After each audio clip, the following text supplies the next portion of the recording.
Coming to you live here from Virginia Lakes, a basin of lakes in the eastern Sierra Nevada in Mono County, California. It is not in Virginia. It is located a few miles off US Highway 395. The road to the lake turns off US 395 at Conway Summit, roughly halfway around Bridgeport, California to the north, and Lee Vining, California to the south. In the Humboldt-Doyabe National Forest. We are here today with yet another edition, this time coming at you, of the PondCast number 32. Wait, my math? Yes, 32. That's like, I'm together and it's like 5, which is good because that's about how many hours we're allowed to go for today. Because for once, for the first time in a very long time, we don't have a hard cut off, so we can just ramble. We can just yap about whatever. We can tangent. It's great. I'm feeling calm. There's no pressure. It's fantastic. That's the only reason why my volume is like this. Well, I am, of course, as per usual, your host, Yaku of the Zaku, and with me today is el hombre más rápido del mundo al que le gusta coquinar con cebollino. And we are produced, as per usual, by Germansky Viking Kitore Raz I Roku Yebiere Sie Napieja Vidruvke 16 Squad Senseki. Kuro, how y'all doing? What's up, Yaku? What's up? It's great to be back once again for another episode of the podcast. As you said, for the first time in a long time, we have no restrictions as to how long we can go, except for Yaku's well-being in life is the problem. I mean, that's never something we took in consideration before. It's true. You're not wrong. But yeah, on the one hand, we can go all night long. We can discuss, we can delve in deep. But also, take care of Yaku. Take care of Yaku, of course, feeling a little bit under the weather. But the show will still go on. We're good to go. I said this to my mom when I woke up this morning. I said I feel hungover. And of course, the fatal flaw with my theory is I didn't have any alcohol in the past few days. So unless there was a delay from New Year's when I did actually have a few drinks. Mm-hmm. Solar New Year, I should mind you. It is currently Lunar New Year, fun fact. There you go. It is Lunar New Year. Yeah, it's one of those things where Yaku, this is why I don't go outside. Okay, this is why. Exactly. I agree. Yeah. There's animals out there, papi. Aye. There's mosquitoes, true. True. But take care of yourself. Give your energy, give your support to Yaku as we get through our podcast, and we'll do our best to keep it as brief as possible. But there is a lot to go into coming into this. Before any of that, though, we do need an update on the Yaku, on the saga that is Yaku's playthrough through Brood War. Yes, so here's the thing. I've been doing this for a couple of years. It's the only New Year tradition, Lunar New Year tradition that I still do to this day, that I've done since I was probably 11 years old. Tuesday, Lunar New Year's Eve, I was like, I'm going to stay up all night long because I remember when I was 11, my Mandarin teacher said, if you want your parents to live, you got to stay up all night on Lunar New Year's Eve. And I'm like, I don't know if I want them to live that long, but, I don't know. No, because it was like the hours add years to their lives. And I remember I was like, I don't know if I want them to live that long. But also, if they try to call me out for saying past my bedtime, I can just say, I'm doing it for you. So, and of course, to adulthood, I stay up all night anyway. At least on Lunar New Year's Eve, I can do it without feeling guilty, and so I decided that gives me a good excuse to do the Zerg campaign. I said, let's see if I can finish it before the sun goes up, and I did. I did actually manage to finish just before sunrise, but at what cost? Because, man, here's the thing. I remember I said this going into the Zerg campaign. I still stand by it a little bit. I do think that Zerg is a little bit more simple than Terran and Protoss in StarCraft 1, just because of how macro works, because you are only building from your hatcheries. And obviously, you also have larva that allows you to spawn 3 units at a time, assuming you have your macro up and running. I still stand by that, but what I wasn't prepared for was just how, shall we say, non-stand non-standard, or at least very different compared to StarCraft 2, the unit interactions are. Mhm. I was like, I'm gonna surround this zealot with lings, and it's like I have all my lings surrounding the zealot, and the zealot survives, killing all my lings. I'm like, oh right, brute war zealots, you're way tankier than in StarCraft 2. Ah. Yeah, yeah. It's one of those things where, like, Also pathing, yeah. for sure, for sure. Especially when it comes to melee units like that. But yeah, yeah. I can imagine it's quite different. But thankfully you made it through the experience, Yep. made it through the story. As a Cerebrit, did Yes. it? Here's the thing I also realized as a Cerebrit, I realized that that was the most fitting campaign to play Uh, before a big festive event because it's a family reunion dessert campaign. yeah, You know, it's yeah, you, dad, the Overmind, your yeah, older brothers, Zhazh, uh-huh, and the other guy, and also yeah, your little sister Kerrigan. yeah. And Dom, It's a family reunion, and Dom. yeah. It's all about family. Let's Uh, go. Do you have any thoughts on the story of the campaign, or any of the missions, or anything like that, or is it all a blur? How long did it I last? How long did it take? 7 hours, something like that. Jesus. I Okay. think my stream was like 7 hours long. I did have to restart a few missions more often Mm, than the Terran campaign. mhm. Although this time I actually read the objectives before going in, so Ah, you're learning. Okay, okay. yeah. Unironically, I that's actually another thing. There was one specific mission that I think I restarted 3 times or something like that. It was the one where you get drop lords for the first time because I was like, Mhm, oh yeah, Zerg, I'm just gonna. These are fast units. I'm just gonna zoom them past this like little valley where mhm, there are tanks on the high ground, and then I'll be fine. No, I was not fine.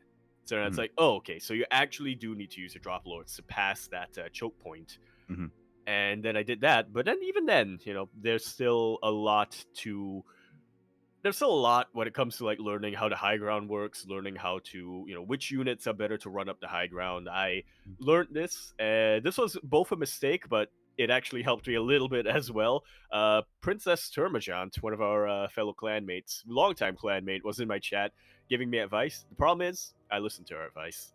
Ah, And so okay. that's once ignored it and just did my own thing, I was like, Ah, this is so much easier. ah, No, but she did give me some good advice, which was never run lings up a ramp, drop lings on the high ground, and then run up with hydras. mhm. Which, yeah, hydras do not derp out anywhere near as much as lings. So that's why I remember after I finished the stream and I went to shower, I was like, if I ever have kids, I'm forcing them to play the StarCraft campaign because that's how you teach them problem solving. There you go. There you go. Well, I'm glad you made it through, and I mean that means Protoss campaign soon. TM. Yes, here's the thing. When I finished the Zerg campaign, Princess was also in my chat saying, like, so you know how you said that Terran macro and production is finicky because you have to manually click all the buildings, and then unit interactions and pathing for Zerg is finicky because it's very different compared to the StarCraft 2 kind of parts? Well, Protoss is the worst of both worlds. So It's gonna. I'm looking forward to that. There we go. I look forward to it as well. Looking forward to it. Again, check out Yaku's experience through the Brood War campaign Yeah, over on Yaku's Twitch channel. highlighted it when I finished, so it's on there somewhere. Mhm. 7 hours long though, so and I will say I don't think all of it is worth watching. I Here's the thing I mentioned a while ago that the reason why I stopped streaming my ladder sessions is because I don't want people to see how salty I get. I uh, think this is our campaign that hit my salt shown through a little bit. oh no. Oh no. Not the latter. So good, so good. But that does actually lead us into our first little topic here, is the GLHF interview that did occur a little while ago, towards the beginning of the month, with Garimto. Ah. Yes, one of the earliest Protoss champions of Root War, if I remember correctly. Mhm. Yeah, yeah, exactly. And it's quite fitting because something that I was not aware of, and again, I wasn't familiar with this player to begin with, as he isn't necessarily one of the bigger known names, but apparently he actually started competing back in Brood War. Like Brood War, Yep, sorry, back in StarCraft StarCraft 1. 1, StarCraft Yes, 1 proper, I mean. vanilla, yeah. Yeah, Yeah, I think he won his first championship in Brute War, but yes, he did start competing in StarCraft 1. yeah. Mhm. Yeah, very, very old school player, which is also why I thought it was very cool to hear him talk a little bit about the evolution of RTS as well. Mhm. He's very old school. He was talking about how I think he said the first RTS game he played was Warcraft 1, and that Mhm. was very finicky. Like, you have to build roads and everything like that. Warcraft 2 kind of did away with that. But the thing that he said was most surprising for him when we got to the transition from Warcraft 2 to StarCraft 1 was the fact that you can actually heal your units. Like, no RTS games at that time actually thought, okay, you built this unit, you don't just use it up until it dies. You can repair it. If you're Terran and it's a mech unit, you can regain shields. If it's Protoss or if it's Zerg, you can regen. Mhm. Yeah, yeah, and that was actually a little bit more, actually, if you recall, a little bit more impactful in Brood War because medics weren't a Yes. thing in SC1. So it was talking about how like I that found out, dynamic, yes. yeah, By playing the Terran campaign, I found that out the yeah, hard way. I yeah, got like, stim every single time I would stim my Marines. They would immediately die because I would keep stimming them in. I was like, they'll heal. The dropships will heal them. uh-huh, uh-huh. No. You're like, No, they don't. I understand his pain. I understand. But yeah, that's what's so fascinating is the Uh, fact that he was competing again in a version of StarCraft where there were no medics, right? There was yeah. quite a limited array of units more so than we're used to. So yeah, it was really fascinating to hear about that. To Hmm. hear, I mean, of course, it wasn't the most balanced of kind of phases of StarCraft, but regardless, Yeah. it was really interesting to hear nonetheless. Yeah. Real cool to hear. Another thing that really struck me from this interview itself was actually talking about the pro gamer license Mm, situation and talking about the early days of Kespa. mhm, Because Kespa still does issue pro gamer licenses, but they're not as powerful as it kind of used to be back during Garimto's era. I remember Garimto in this interview, he was talking about it. He was like, "Yeah, when I first got my pro gamer's license, I was so excited. I thought this is so cool. This is like, man, look how awesome I am." But looking back at it, it's like, what does this actually prove? Right? mm. Does it? All this does is it allows me to join a Kespa team and it allows me to play in certain tournaments. Does it make me a better gamer? No. Does it prove that I'm, responsible? And it's not like a driver's license, which proves that I'm responsible and competent enough to drive a car. It's just literally just a way for Kespa to try to, in the eyes of the public, try to legitimize pro gaming as a career. Yeah, yeah. I'd be really curious to hear how that did influence people's perspective because as you were saying, right, like a pro gamer license is something like kind of manufactured by Kespa, but as you said, like the purpose of it was to give it a little bit more legitimacy in the eyes of the public. That it's like, oh, like this is a profession. This is something that you Yeah. work towards, is something that you build up towards. This is something that is to be taken more seriously, not just playing computer games or playing games, right? So yeah, it's definitely an interesting kind of route that was taken. I don't know how effective it was. I do know that it did kind of, in a way, it kind of like bottlenecked like players that could Yes, very actually much be a so. part. Yeah, but at the same time, like it. I say bottleneck, but it's also like it's almost like tryout sort of thing, right? Like that's Hmm. where to They were earn a basically team license. tryouts. Yeah. Yeah, yeah, exactly. To earn a license, you have to compete, you have to play, you have to earn it, right? A lot of players that would play through like courage tournaments to earn the license, and that's also how you prove that you're at least Yeah. good That's enough to also get to that level. Yeah, that would also be where the scouts, the team Hmm. scouts, would kind of park themselves at and be like, okay, I want this player for SKT, I want this Hmm. player for KT, etc. Yeah, exactly. So there were definitely uses for it for sure. But yeah, it's just a really interesting thing to, an interesting kind of thing to kind of like to bring into the field just because I don't think anyone else has ever done that before, right? Like or even since, right, to have like a Uh, programmer re license like in other countries. Recently, I do know that the Philippines does something Ooh. similar, but it's not quite. It doesn't quite serve the same purpose. It does issue af- athlete licenses, and they do Mm. list pro gaming or esports as one of the categories. But for the Philippines, that's literally just to make getting visas easier. Okay, It's not to like bottleneck them or not to like try to keep them from or not to legitimize things or anything. It's literally just a way for them to go when they go to other countries to compete. They're hmm like, hey, my government recognizes me hmm as an athlete. Give me my goddamn visa so I can do my job.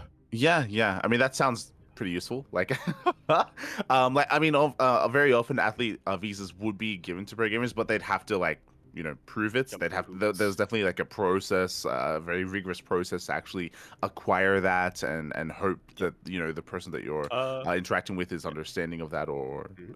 yeah.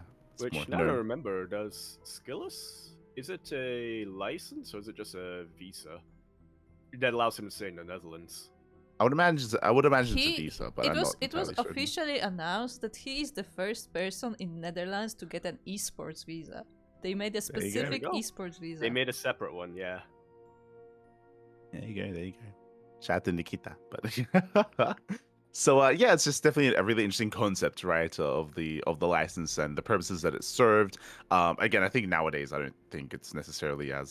as necessary just because Casper isn't as dominant of a force in Korean esports as it used to be. But when it comes to his stories and his this interview, a Yeah. lot of it. Go on. I was gonna be like, you thought that Hanmono was the only dirty boy out there? True, true. I get what you're getting. We'll get there. We'll get there. But yeah, the interview was mainly kind of like him, retailing, stories of his early days, of his career, getting into pro gaming. It was really, it was really fun to hear. I guess I was kind of getting into that as well. I was most fascinated by him retelling the story of his first time playing on a stage, right? Playing on a stage, playing in Mhm. front of a big crowd. Talking about how being a pro and competing is one thing, but playing on that crowd, hearing the The audience, fans chanting, yeah, the massive lights like blaring down upon you, and the costume that he had to wear as well. These are yeah. all these are all like Very thick, obstacles. very heavy, Yes, very hot, very hot as well. And especially these with are the stage lights. Yep, yep. And these are all like obstacles that you'd have to you overcome. You'd have to be able to like weather through all of that while playing your best as well. So there was like added complexity when it comes to competing there, and the costumes, I'm sure, didn't help either. Yeah. Especially when you advance in the next round and don't have an opportunity to wash it. Yes, he was letting Oh, us know that he didn't necessarily he clean his interrupted. clothes. He interrupted ZG and Maddox to insert that tidbit. uh, it's My like, favorite part okay. of the interview. Thank you, thank you. I see. I see. Honmono looks up to you. Oh, Oh, no. yeah, but yeah, definitely a very interesting figure. Definitely has a lot of really cool insights. I looked at his Wikipedia actually. I saw that after winning his first big game, where he actually beat Boxer in that grand finals, I think he actually retired very soon after that. So Yeah. yeah, didn't really stick around for too long, but definitely was very impactful. Did have a very impactful career, specifically when it comes to Protoss players. Yeah, I think that's what I really appreciate out of this interview. It was very similar to the Gur interview as well, where these are players that retired like relatively quickly or early on in StarCraft, but they still kept up and they're still clearly interested and they still have a lot of fond memories of this era.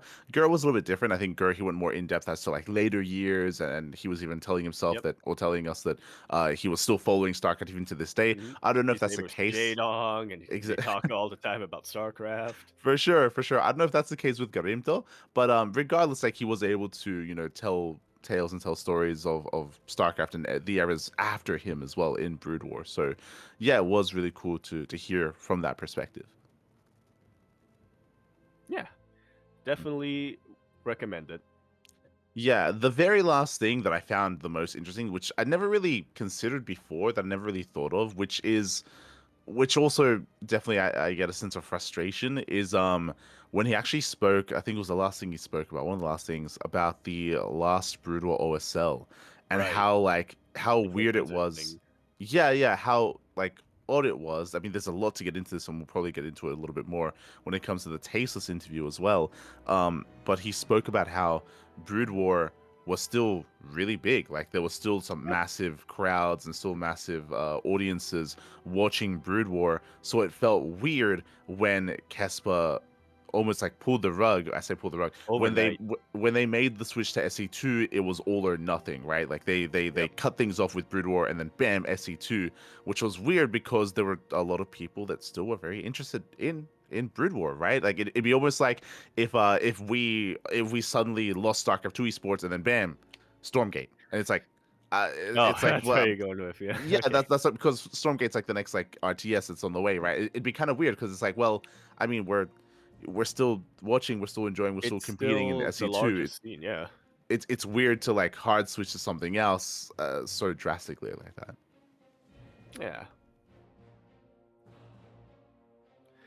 Yeah, it's definitely, like you mentioned, it's definitely frustrating, especially for a lot of Brute War fans, a lot of Brute War pros as well. There were Hmm. actually a lot of them who couldn't quite transition well into StarCraft 2 because they play completely differently. Hmm. After StarCraft Remastered came back, those exact same pros went back to playing StarCraft Remastered, and they were great again. So, and obviously to this day, Brute War is still big in Korea. So I can kind of understand Kespa's rationale, where it's like, okay, we need to switch to this new thing. This is the new installment of the franchise. This is where most sponsors are going to be looking at. Maybe not necessarily just Korean sponsors, but foreign sponsors as well are going to want to get in on this, and so we do want to, make sure that we keep up with it. But yeah, I'm definitely with you. It feels like the way that Gorimto describes it, it does seem like they didn't have to just do a hard switch over 100%. They could have done like maybe 70% switch and then 30% remain, or something like that, some or other just run ratio. both at the same time. Or just Like run if it, both, yeah. yeah, if there's still an audience, if it's still like profitable, if there's still interest, then yeah, it doesn't make much sense to end it the way that they did. And obviously, hindsight 2020, right? Like nowadays we Yeah. see that Brood War and SE in Korea is like back up on the rise once again, and tournaments are running all over again, and now they've returned. But it does feel like Kespa, they hurt themselves. Brutal was hurt by that switch, right? And they had to kind of build back up almost from the ground up as well, just because like all the Star Leagues had just suddenly stopped, so they had to go back to almost grassroots again. So it is a shame because you could argue that never had to happen, right? They could have just kept going the entire time, Yeah. and but at least they're in the place that they are now. Yeah. Sure. And so with that, we finally covered the Karimto interview. It took us a month, but we did it. We got there. We got there. Let's go. Let's go. Shout out to Kadim though, by the way. Shout out. And we might harken back to that talking about the last OSL a little bit later on, because we do touch on that kind of topic coming into future GLHF interviews. But up next we do have the Tasteless interview, and this one was a two-parter. Indeed, it was. And initially, I kind of felt like, why is this a two-parter? It doesn't need to go into that long. But then I listened to it, and then I also looked at the kind of the transcript of both of these two-parters. I'm like, oh yeah, he goes really into depth, not just when it comes to the scene, not just when it comes to casting, but he also talks a lot about the early Brute War legends, like Nalra. He mentions here, Boxer, Jelizerg, all of them. Mhm. Yeah, Tasteless, he gets a 2-hour interview. Could we not have Yeah. interviewed some of these some guys a little bit longer and maybe ask them some more questions? I don't know, maybe. Just saying, just saying, maybe. Yeah, that's fine. Tasteless. He's a natural born yapper. He Uh-huh. once you get him started, he ain't stopping. Get the others to start yapping, though. Get them to start yapping. I'm just yeah. But yes, I mean, go on. I just gotta say, it's very, very, looking at the length of the interviews of the people who were interviewed so far, you can definitely tell who are the ones who are hosts or casters and who are the ones who are players. So like Mhm. behind the scenes guys, because yeah, man, turns out when your job is to talk to an audience, you become it starts to become instinctual to you. Once you get prompted, you just keep talking. Yeah, for sure. Yeah, I think Wolf was I think we if you remember, Yep. we praised Wolf for being the best example of that, where he Yes. he just had so many stories to tell, and it was definitely an enthralling experience. Yeah. Definitely something similar here with Tasteless, as of course he has a lot of stories to tell, especially when it comes to the early days, especially when it comes to the early years of Brood War, Evolution, yeah. SC2, and even competing as a player himself. Yeah, that story about how he competed in WCG, him and his brother Day9, Mhm. Sean, both like really tried to figure out a way, what is the best possible formula to make sure they don't encounter each other too soon at WCG, and that didn't matter anyway because seeding was alphabetical. Yeah. It was really cool to hear another perspective because, as he kind of alluded to, and it was released many, many years ago at this point, like 2014 or something. But there was a documentary. There was a documentary Yep. filmed at Sons of W. Starcraft. Oh, not that one. at WCG, which followed Tasteless, it followed Artosis, Day 9. It's all on YouTube. You can see them all very young. You can see them being interviewed Yep. about StarCraft and where they think they're going to be going, and who the competitors are, Tasteless and before he grew his beard and yep, deepened his voice. and he had like pink hair, like it was. Yeah. But and they even have a shot where like Tasteless and Day 9 like where they hug and they hug it out, and Tasteless is like giving Day 9 like a pep talk, like after he got Mm, beaten, he's like, you got this, like you're the best, like you can go far, yeah. sort of thing. Like it was really really wholesome to see those three, and even back then they were good friends, referring to Tasteless, Day 9, and Artosis. Yeah. They were a trio over there, and yeah, really cool to see as well, because I don't think we actually had a perspective yet of competitive StarCraft 1 outside of Korea in any of these JLHF interviews. Like, yeah, like even Gur, he was mostly talking about Going to going Korea. to Korea to Yeah. compete, as opposed to Tasteless, who both him and Day9 were competing from the US initially before moving to Korea. Yeah, exactly. So it's cool to hear from that once again. Do recommend checking out the interview.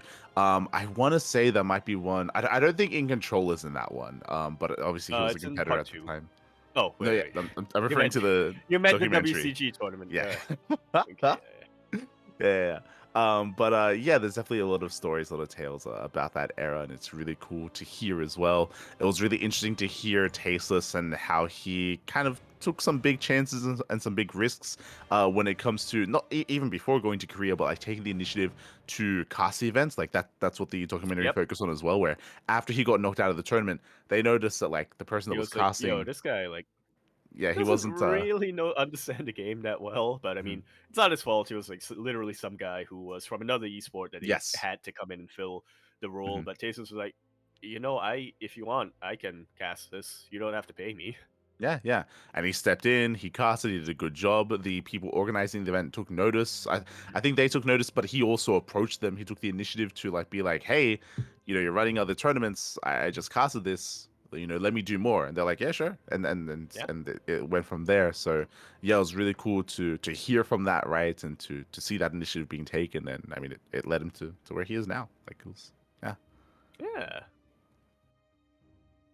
it's really cool to hear. Korean God. Yeah, and that was most of what went on in part 1 of the interview, and part 2 was talking a lot more about the early days of StarCraft 2, talking a lot more about Wings of Liberty and stuff like that. Here's something that absolutely blew my mind with Tasteless was talking about casting the first few GSLs and negotiating with GOM TV.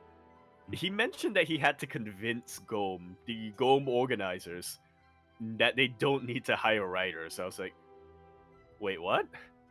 That was a thing? That used to be a job? Like event writers? Like you mean like Mhm. promoters? And he was like, oh no, just people to write talking points for hosts and for casters. And I was like, Mhm. that was a thing?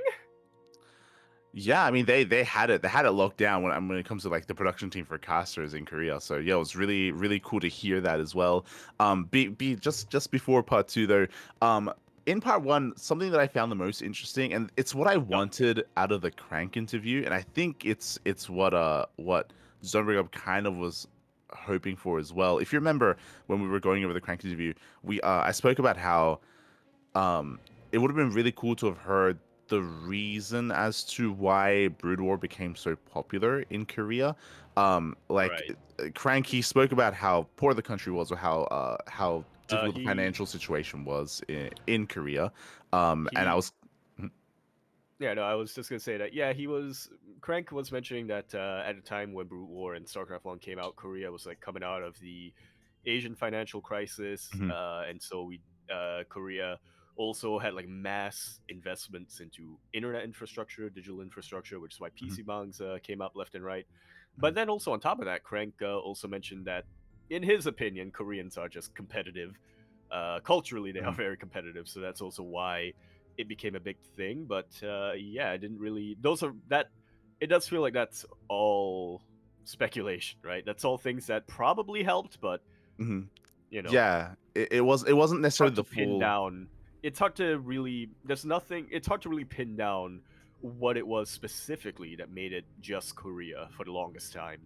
Yeah, and it didn't tell the full story because it was I mean, to be fair, like his tale was very similar to Latin America. Like Latin America's big in Brood War as well. The reason for that also because Latin America is a more poorer nation. Yeah, People don't have PCs at home, so that's why these PC cafes propped up as a way to actually play PC games because personal PCs you're not in a buying a household. PC. Yeah, Yeah, exactly. It was not a common thing, so that's why PC cafes were and popular. Brood War was cheap. Brood War was easy to pirate, so you could just get one copy yeah, and then install it on every single PC. Like there's like that and like that con. Oh, go on. I was gonna say, and that's not just something that people who were looking to play did. That's something that the owners of the PC box Yeah, did. yeah, So that yeah. they didn't have to buy different copies for every single machine. They just got one, and then they put it on a floppy disk, and then they installed it on all their PCs. So they just make copies and installed it on all the PCs. Exactly. So that definitely did translate to other regions and other areas for that as well. But Tasteless, he went a little bit more in depth in this interview, and he spoke about how there was a ban on Japanese cultural imports, True, I which is remember like, that now. oh From the yeah, 80s up until the early 2000s. yeah. So because of that, there was no Nintendo. Like there was no Nintendo, there was no like Dreamcast, like a lot of those No household consoles. PlayStation. Yeah, well, that's much later. But like Oh, these like it's all household before my time. you're like PlayStation. That's ancient, mate. Like, no, no, That's no. it. Before that. But yeah, that wasn't. PS3, yeah, that's But that wasn't brought in retro gaming. exactly. But that wasn't brought into Korea. So again, it limited the kind of video games that people were playing, right? Like they weren't playing They, your Mario's, they weren't playing they your Sonics or anything like that. They true. were forced into PC gaming. They were only able to play American games. Yeah, well, Mhm, American games and the Chinese and Korean knockoffs. But I mean, let's be real. During this era, the 80s and 90s, I think it was only pretty much just Japan, the US, and I think some European countries that were making video games. mhm, mhm. For sure, for sure. And on top of that, apparently, the Korean government had, I think you alluded to it as well when it comes to Crank's interview, but they had subsidized the internet as well, so it was a lot Yep. cheaper to Because they actually were like, get all high right, speed. this is the future, and we're never another financial crisis. Exactly. So it became a lot more viable to bring up these PC cafes and to have everyone congregate and play Brood War. They were again forced into it just because they were limited as to what they could actually play and as to the games that they were It, like kind of consuming as well. Speaking of before my time, Tasteless actually did mention this at one point where he was like, yeah, so during the mid and late 90s, early 2000s, if you were a gamer, the main things that people were playing, it was either, if you were on PC, it was either RTS, point and click adventure, Yep. or you play console, which had its own Mhm. like first party or like first party exclusives. Yeah. I was like, can't relate. I'm from the Xbox Pass series. I'm from the Xbox Pass PC gaming era. I'm from the era where Sony put their exclusive games on Steam, and EA also put their games on Steam. Such a zoomer, mate. You're such a zoom. Even that's more recent though. To be fair, like I'm sure True. we're Well, being raised in the era of like Xbox has like I your mean, Halo and your I Gears of War and all that stuff, and I you've got I the did play a bit. PlayStation with. I did Mhm, play a bit of Halo when I would go to like my cousin's house because mhm, I actually didn't grow up with video games. It was only until I was like 11 or 12 when I fair, was like, fair. video games? That's not just for nerds. Fair enough, fair enough. Well, But I say that I played a lot of Pokemon and junk hey, when I was hey. younger than that. So but I played Harvest Moon a ton. So really, hey, okay. I'm not one to judge. But yeah, so it's really cool to hear a little bit more insight as to um the kind of like happy accidents or the kind of the environment that was created that actually fostered Brood War and fostered esports in Korea. Like it was a lot of these little things that all like added up to creating all of this to actually occur. So yeah, it was just it's that was really fascinating to hear and really interesting to learn about. Yeah, it's that butterfly effect, Mhm. Yeah, sure. Kind of. You ban, or it's that domino effect. You Ah, ban there you go. Yeah. Japanese imports. Uh-huh. Years down the line, you become the dominant country for There you go. a RTS Yeah. competition. Yeah. Take that, That's how you do it. Pokemon. Yeah, get fucked, Digimon and Mario. Oh, God. Sonic, why don't you? Sonic, you're the fastest thing alive. Then why don't you put those legs to work and run the hell out of my Get out of country. here. Oh my god. And then bam, Brood War. There you go. Yeah, there we go. Oh my god. But yeah, and the final thing that was kind of spoken about in the first part when still talking about Brood War as well, is that he Tasteless had his own perspective to add when it comes to the Kespa kind of the tension that was between Yes. Kespa and Blizzard, of course. This is something that we've been hearing about in almost every single Brood War related interview in the GLHF series. But Tasteless took it a little bit of a step further here, and he spoke about how he kind of elaborated a little bit more, talking about how because of those tensions, because of the conflict between Blizzard and Yes. Kespa, it did actually give Blizzard a bit of a reputation, Oh. or whereas that, like, as in the fans and viewers of Brood War, they also knew that this was going on, so they don't necessarily view like what's coming up ahead, like Blizzard and SE2 too fondly. Like the perspective is more of a negative one because they're fans of Yes. Brood War, because they're fans They of their current esport. They see this other entity coming in and trying to bully them, and obviously there's going to be like a retaliation there. There's going to be like resistance, right?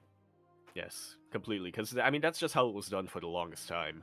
When Mhm. it was done, when it came to StarCraft competition and esports in Korea, Mhm. Kespa would just do freaking whatever. They were the ones with the huge audience. They would just do freaking everything. And then Blizzard looked at that and was like, "This is pretty big, but this is also our IP. We should probably our intellectual property. I don't mean Mhm. RIP as in RIP. I mean but this is also our Yeah. intellectual property. So we should probably you know get revenue from this, right? We should probably Mhm. start charging them to do this, and it's something that Blizzard still does. Mhm.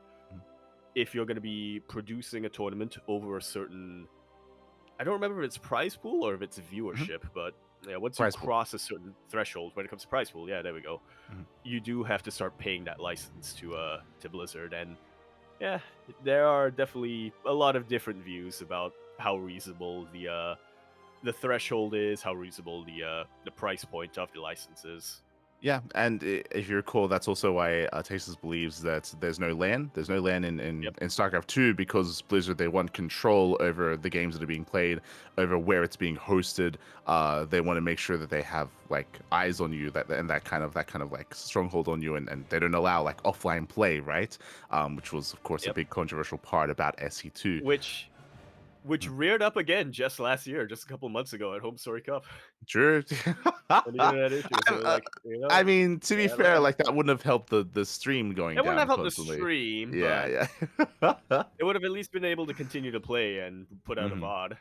For sure, for sure.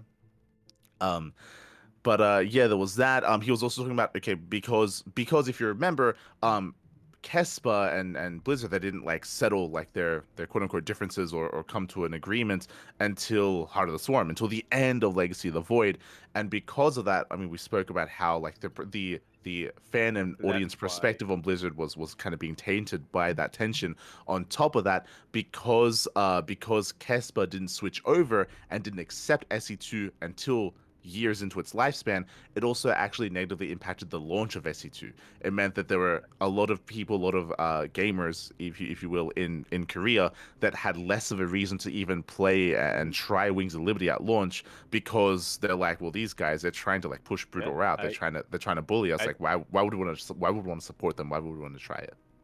yeah, that's something that I think Maddox kind of echoed during his interview. That was Mhm. his perspective as well. He was a Brute War fan. He was not interested in StarCraft 2 at all when it came Mhm. out, and then when Keswa switched to StarCraft 2, he just kind of stopped following RTS altogether until much later Yeah.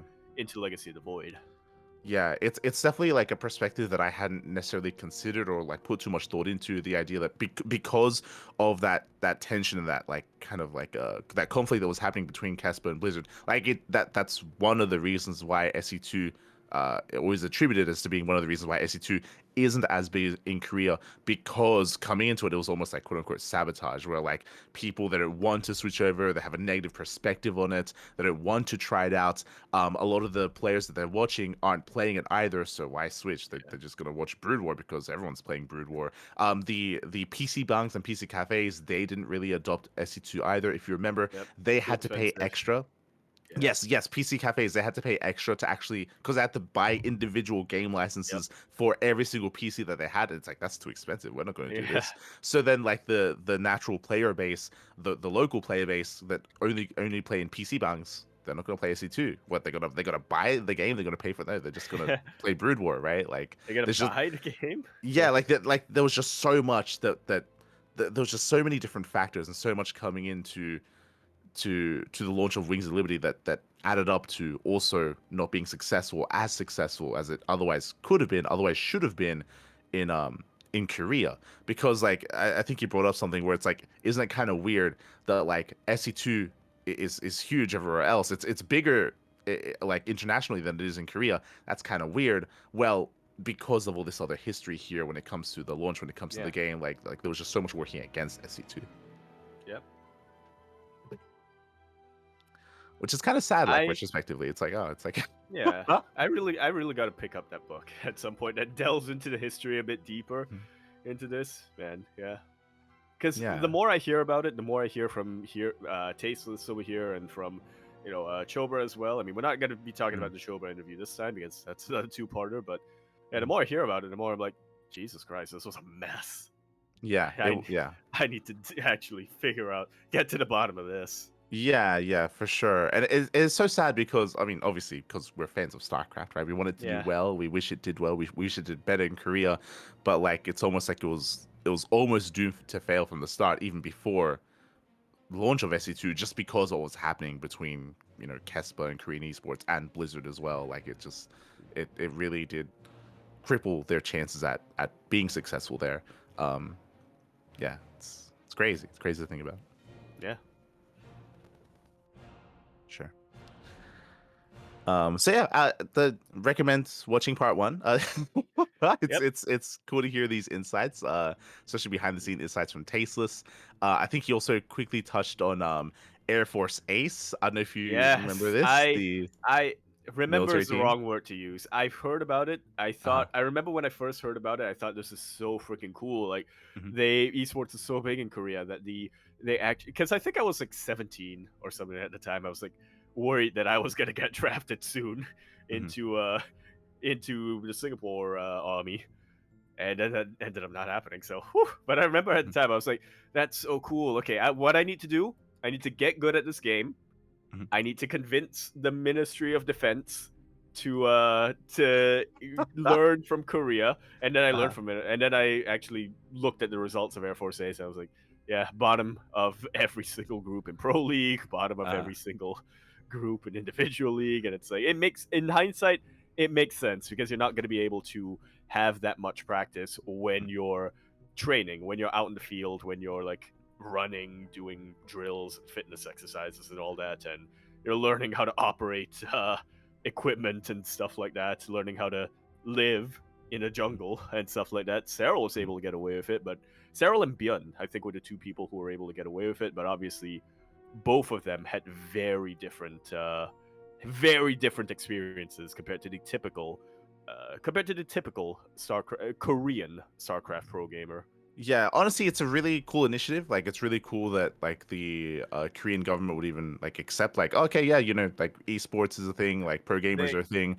We'll create this division, this military division of like pro gamers that are allowed to compete and give them the avenue to, right? Like, it's I would say a positive they initiative to do that. But as you said, like, because of how like rigorous being in the military, or that military training is, like, it does like yeah. negatively impact like their performances. So it's hard to like realistically expect them to do well, right?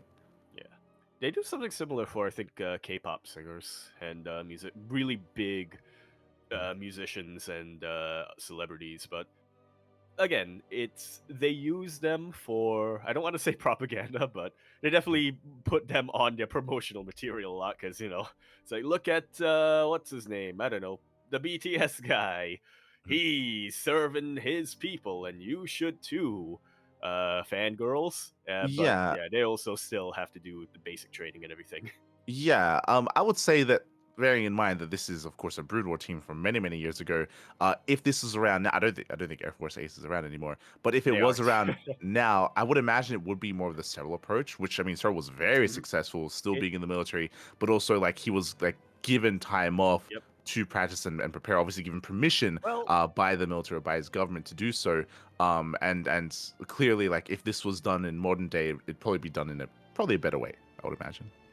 potentially, because it's a little bit different in Finland. Because I believe in Finland they don't call it mandatory military service the same way that Korea does. They just call Mhm, it national service. So it can mhm, be, you don't necessarily have to be in the army, it's so mhm. long as you are contributing to the country I in some way during the time. Which is isn't also the same in Korea. Yeah, I was Mhm. gonna say, isn't it the same Really? in Okay. Korea, where like if you like you may be put like into directly the military, but if for Oh, okay. whatever reason like you can, then you can get a different position.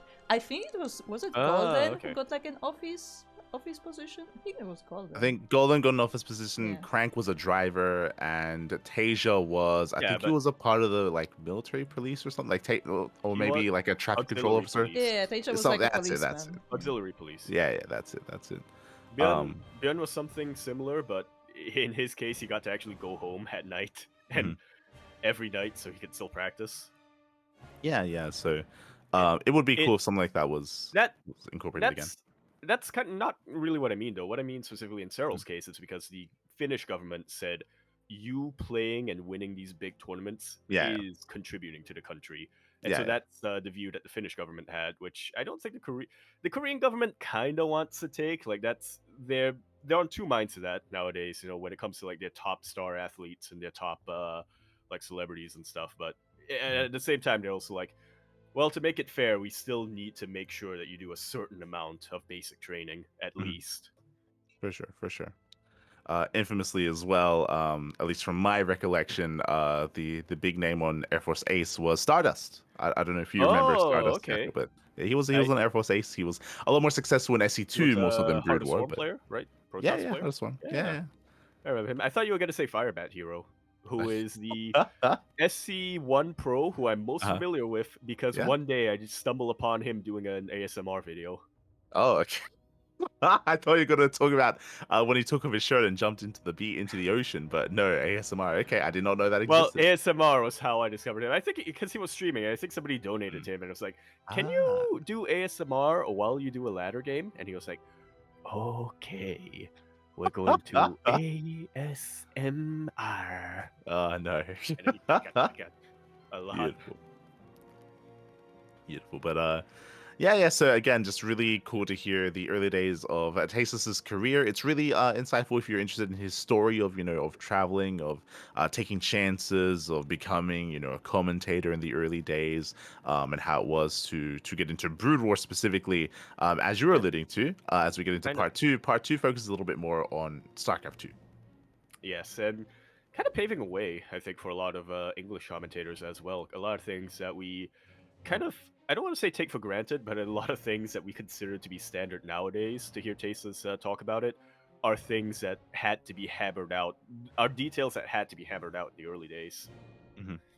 Yeah, exactly, because that was the beginning of everything, at least in the West, right? I mean, you kind of briefly talked about it, about how they were maybe a little bit more structured when it came to the Korean broadcast, but the English broadcast was given more free reign. They were Yeah, given less restrictions. They're like, do what you want. There's less of a budget, but that also means that like, we're not going to be as heavily lording over you. restrictive. Yeah, Yeah, so you can kind of do what you please, and as a result, like Tasis and our hosts, they were able to like kind of form their own style of commentary, their own kind of like narrative for how the show would be structured, and through the form of iteration, they were able to like almost perfect that, right? yeah. Having someone to bounce off of definitely helps, especially in those early days. Mhm. For sure, for sure. They were talking about how like they would cast StarCraft almost daily, and they'd outside of the Yeah, games they would like talk yep. about like what works, what doesn't work, what they should Mhm. do, what they shouldn't do, right? I would cast like daily, and then they would fly over to other countries, and then get like 4 hours of sleep, and then fly back to Korea, and then cast in the evening, and then sleep for Mhm, another 3 hours, and then wake up and have to go to a meeting with Go TV, and it's like, mhm, oh yeah, yeah, I'm sure that does still exist in some form, but mhm, yeah, I'm glad that that's not at esports schedules, even though they are still very hectic and very unpredictable. They mhm. aren't quite that same level anymore. Yeah, yeah, that was a lot more in the Heart of the Swarm era of StarCraft. Once they had been established.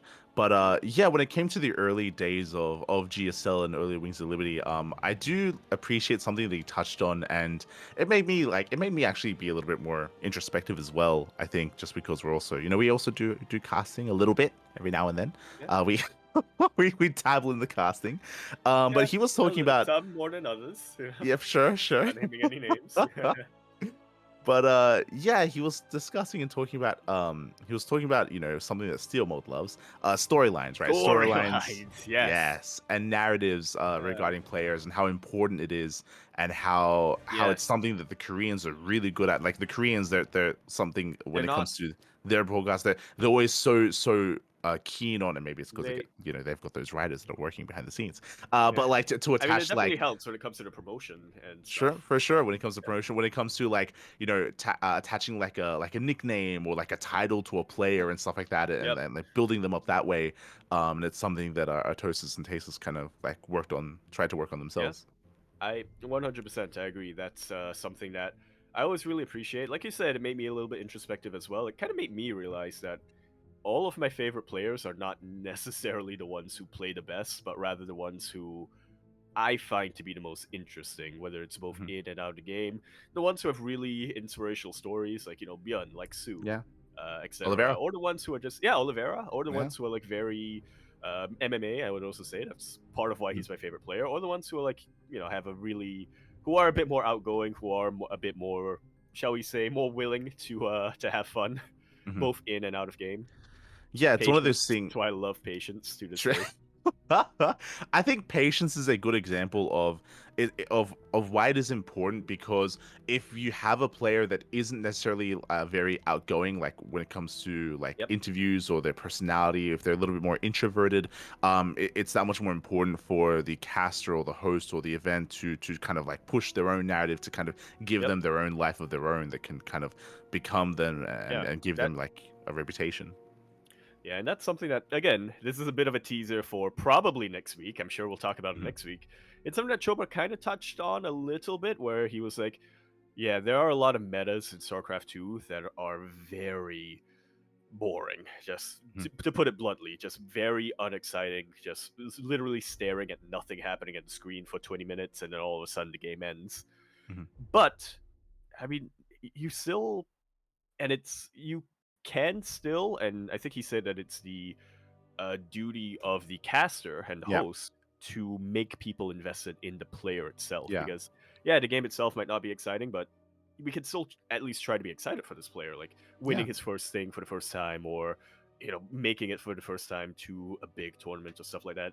Stuff that you can really, again, this is Steele's favorite word when it comes to casting, the storylines of the individual players. That's very, very important. That's something that Yeah. I think It Total is. Biscuit always hyped up, kind of discussed a little bit in an old podcast as well. 100%, 100%. Like we're It's making fun of very, Steel. Like Steel's issue yeah, with it is when it's forced, right? Right, when you're trying yeah. to like force a narrative, when you're trying to force a story that doesn't really fit, because then When it it's kind of becomes, overused, yeah. yeah, yeah. But the reality is that it is like a really important aspect Mhm. of esports. I feel like even we do it like sometimes unconsciously, right? Like when it comes We to, endlessly talk about rain. not true. Oh You man, mean I miss talking about you rain. mean you mean like Jumi and Iba? Yes, yes, like Jimmy and Yes. Eva, where they didn't even know what the hell we're talking about. They're like, "What's Yep. going on?" But we've constructed And we're this like, like shh, shh, let us this cook. drama. Let us cook. Trust us. Exactly, exactly. Trust us. This K drama. Even Yeah, less so with trigger. Eva. Yeah, yeah, Trigger as well. Zest, right? Zest was a fun one, and Zest. that kind of came Yeah. naturally. Where it's like, mate, Zest, his wife could Shark. be giving birth right now, and he's gonna be Yeah. locked in his chair. He's gonna be there. He's gonna game. He's He will gonna be in find the a way. living room. He will be like, I have a kid I have to support. I need this win. But yeah, there's so many little instances of that, and I guess what I was getting at is that like it definitely makes me feel like it's something that does come naturally at times, but other times maybe it's worth like trying to invest a little bit more time into to try to like have something to work with. It can be hard for sure, because I feel like that comes most naturally to us when we have another We're person to casting work off of. regulars. Oh, Yeah, yeah, that when too. casting regulars, but even then, like we like bounce off each other. When it comes to Zest, when it comes to like the XY axis of patience, for Yeah. example, when it comes to Iba, when it comes to Jumi, when it comes to Bjorn, being a DJ and playing and everything, Clem as well, like staying up late into the night. Like there's yeah, a lot Yeah. that happens there, and Speaking of steel, he actually told me about this term a while back when we, in the early days of us casting, of all of us casting, really, he told Mhm. me this term, which was yes and. Mhm. It was basically a way to go off of your partner or the Yeah, person yeah, you're interacting with, hmm talking to. for sure, for sure. Yeah, where you can like continue the conversation and keep things going. Um, And you actually touched on something that was actually touched on here, and that sparked my memory. You talk about Total Biscuit. Total Biscuit was that to the extreme because I Absolutely. I don't know how familiar you are with WWE. I don't know if you've watched much of that or if you know I much about watched that. like one season. There you go. And it But was like, from the 90s because I was like, uh oh yeah, Rowdy Piper. He's been in shows, in movies that I like. He was in Day Live. That was actually after I watched Day Live. I went to mhm. watch old Rowdy Piper Ah, matches. there you go, there you go.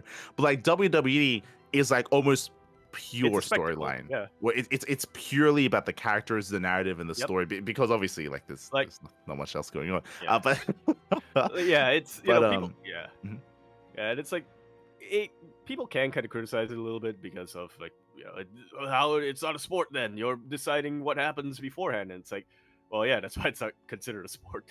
mhm, for sure, for sure. But like that's what like WWE lives and dies off of the story that they're And TV trying to loves tell. WWE. Yeah, and off of what they're trying to portray. And Total Biscuit, he spoke about that many a time. How that's how he based his casting off of where Yeah. he was a big That's WWE fan, and he would want that to kind of bring that energy and bring that kind of life to StarCraft when yeah. he casted. That's why he would always be like, in the red trunks, over here. Yeah, that's a part of it. True, true. But like when it comes to building up players and building up Yep. their narrative and stuff like that, he would always like try and be a Yeah. little bit more bombastic with He it as well. And yeah. I mean, it was very stylistic to Yeah. Total Biscuit for sure. Yeah. That's for sure what he did best. I mean, I miss TB. Yeah. Both in StarCraft and out of it, but I also remember there were also a lot of other times where he was kind of hyping up players or talking about players. I remember specifically it was a Shoutcraft Clan Wars Mhm, after 2017 BlizzCon where he was casting Innovation and he could have done the huge big bombastic thing and been like Innovation, he's been a machine, he's been the best player in the world here, but instead he toned it down a little and he was like mhm, yeah, so Innovation, this is a very important match for him specifically. It's like a very personal match for him just because I think he was playing TY or something in that clan mhm. war and if you remember, TY was the player who knocked him out of BlizzCon, and Mm, he was speaking a bit more of Innovation's more vulnerable side, and I think a lot of fans and viewers don't really see that often. He was saying like, yeah, Innovation, we call him the robot and machine a lot of times, but he was actually like really upset after getting knocked out. Like he was actually mm, talking to some of the other players and some of the casters and be like, I really thought this was my chance. I really, really mhm, like this felt like my year, and to be knocked out early in the round of 16 is crushing to him. mhm. Yeah, yeah, and I think I mean, he has those extra insights because, I mean, again, Innovation was really close with MMA, with Crank, with Yep. Ryung, with all the other Axiom boys, so he has that to kind of pull off of as well. But yeah, like if I remember, I remember doing something similar as well, specifically when it comes to ANZ Champs, just because it's obviously a little bit of a Mhm. higher production, but we have a team to work with, and before the Yeah. show, we'd come Research. together, we'd look at the players, and we'd be like, we'd help out Fluke, and we can talk about this later when it comes to hosting and how difficult hosting. I mean, I love Tasteless Fluke. spoke about, but Tasteless spoke about Yeah. hosting, but Fluke he put in so much work because Yeah. he's not endemic to StarCraft. Like he doesn't Yeah. watch StarCraft, doesn't know StarCraft. He's a Dota caster. He's a Dota kind of personality. But he would put in the effort to like ask us like, okay, tell me about You Piglet, could tell me about tell that he Probe. was. Uh-huh. You could tell that he was still curious and he was still very interested, Hmm. and not dismissive at all about anything. Yeah, but it's important for him to know about these players, to know Mhm. what to talk about when introducing them, when introducing the show, and kind of what angle to kind of go for as well. You know, like how Starduck, you know, it's his first time competing. You know, he's very new to the scene. You have Oreo, who's like the prodigy. You Yeah, know, and then Ryan you made the video introduce him about to him. some of the Starduck memes. True. As well. You have Yeah. Piglet, who's like who's maybe like the next kind of like prophet of StarCraft, or like he's obviously Pig's younger brother, but like Piglet, remember he was like a three-time ANZ champion. Like that was for the Yeah. first time. It wasn't Pro winning everything, it was Piglet instead. But like again, like kind of like constructing that narrative, or like getting ready for the show like that. It did remind me of that. And yeah, it's definitely a lot of work, and it's something that can be hard for us to incorporate just because we cast StarCraft on a daily basis. Like this makes sense for like big events. This makes sense for like, you know, your Yeah. ANZ champs or like your GSLs or something. And I would love to try to do that a little bit better when it comes to our That broadcasting. that's why my memory has like I have a library of like 1 or 2 talking points for each player. And I'd be like, does this make sense? Well, we'll see. If it doesn't make sense, Light will tell me it doesn't make sense. Speaking It's fine. speaking of Fluke, I just wanted to mention because he tweeted recently that he's actually looking for gigs, he's looking for work. So if you are looking for a host that's Australia based, but I'm sure he can travel Yeah. as well, then he is available. And I myself was also impressed with his work. Like I obviously didn't see the behind the scenes as much as Light did, but like just seeing him on the screen, like even though again he was from a completely different esports, like he actually had no idea what was going on. Like he was actually very much involved, and like he did take notes, and like when he was talking to He's like, players, "This is he my knew what he job." was talking about. He knew like where in the bracket they were. He knew like what the storylines behind them were. Like he actually used all of that, which is not always the case with hosts, especially hosts that are not as involved like in the scene. Yeah. So I was 100. actually really impressed with his work. That is true. Yeah. It reminds me of that drunk history video a while back that I don't think we really talked about, just because I don't think there was much for us to discuss about it, but yeah, it's that story that I think Funka was telling us back in 2017 IEM Katowice, working with camera managers who didn't know StarCraft at all, and the director just shouting out, "Who the fuck is TT?" TY, they meant. Let's go. And that's why there's like a slight delay before they pan into TY's face in that grand finals. There you go. Yeah, there are obviously not to name any names, but there are a lot of like examples of like hosts at a DreamHack, at an IEM, like at a big event that aren't necessarily endemic to the esports, and because that it sometimes can be a little bit awkward, or they can struggle to properly like portray certain players. 100% echoing what Kura said, Fluke is one of the best I've ever seen. Yep. Like he's really solid, really charismatic, really passionate as well. I guess going back to Tasteless' interview, like he actually spoke about, because he did a little bit of hosting as well, and he even spoke himself about how difficult it is to host and how much easier it is to cast instead. Yeah. You don't have to be on a stage. You don't have to keep everything in mind. You know, you have a little bit more of a buffer when you're a caster compared to when you're a host. Well, you have someone else with you, right? Like You have someone else with you. Yeah, exactly. That's your buffer. That's who sure. That's who you and Steel and Kuro and everybody I've ever co-casted with in the past are. You're my buffer. If anything happens, you're the ones who take the brunt first. There you go. But yeah, I know 100% I'm biased, but Fluke is up there in the S tier for me. It's Fluke and Smix up in that S tier. For sure. So yeah, it was again just really cool to hear. And Castle Park. Yeah, true. So yeah, it was really fun to hear about that, you know, that narrative storytelling. I think specifically like he had tales to tell about how Artosis, like how he was just hyping the hell out of Nesty and making all these jokes about he just him, kept and escalating and getting bigger and bigger. Exactly. We're all living in the dream Exactly. of Nesty, and it's like, oh yeah, we can tell you've been up for like 17 hours at this point, Artosis. Yeah, but it worked, right? Like it hyped him up yeah. in everyone's eyes, right? Like so many memes and videos were made about Nesty because of that. Like it's definitely had a positive effect, you know. Here's a secret, you know. if you're ever worried about being cringe, just don't be. Just lean into it. True. Yeah. Embrace Just the lean into it. cringe. Embrace the Embrace it. cringe. That's what we do here on the CranKy Duckling.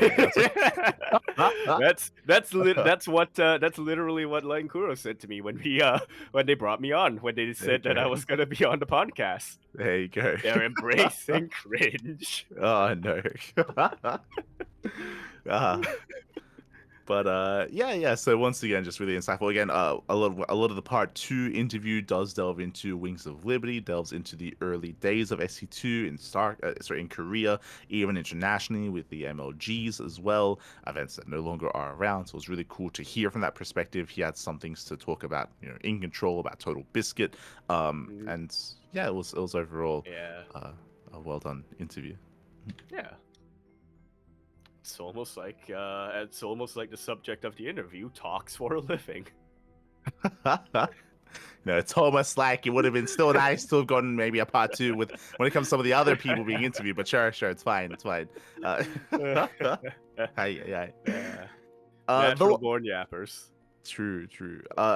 There is one final thing that he did touch on that I did want to discuss a little bit here towards the end of the interview, coming into Heart of the Swarm. Again, a lot of these interviews, they kind of end at Heart of the Swarm. Zombie doesn't really delve too far or at all touch like Legacy. I think the most we got out of Legacy of the Void was like Maddox, where he spoke a little bit about Maddox like specifically came back into StarCraft during Legacy. Exactly. But when it comes to the other interviews, it's mainly Brood War, Wings of Liberty focused, a little bit of Heart of the Swarm. But Tasteless.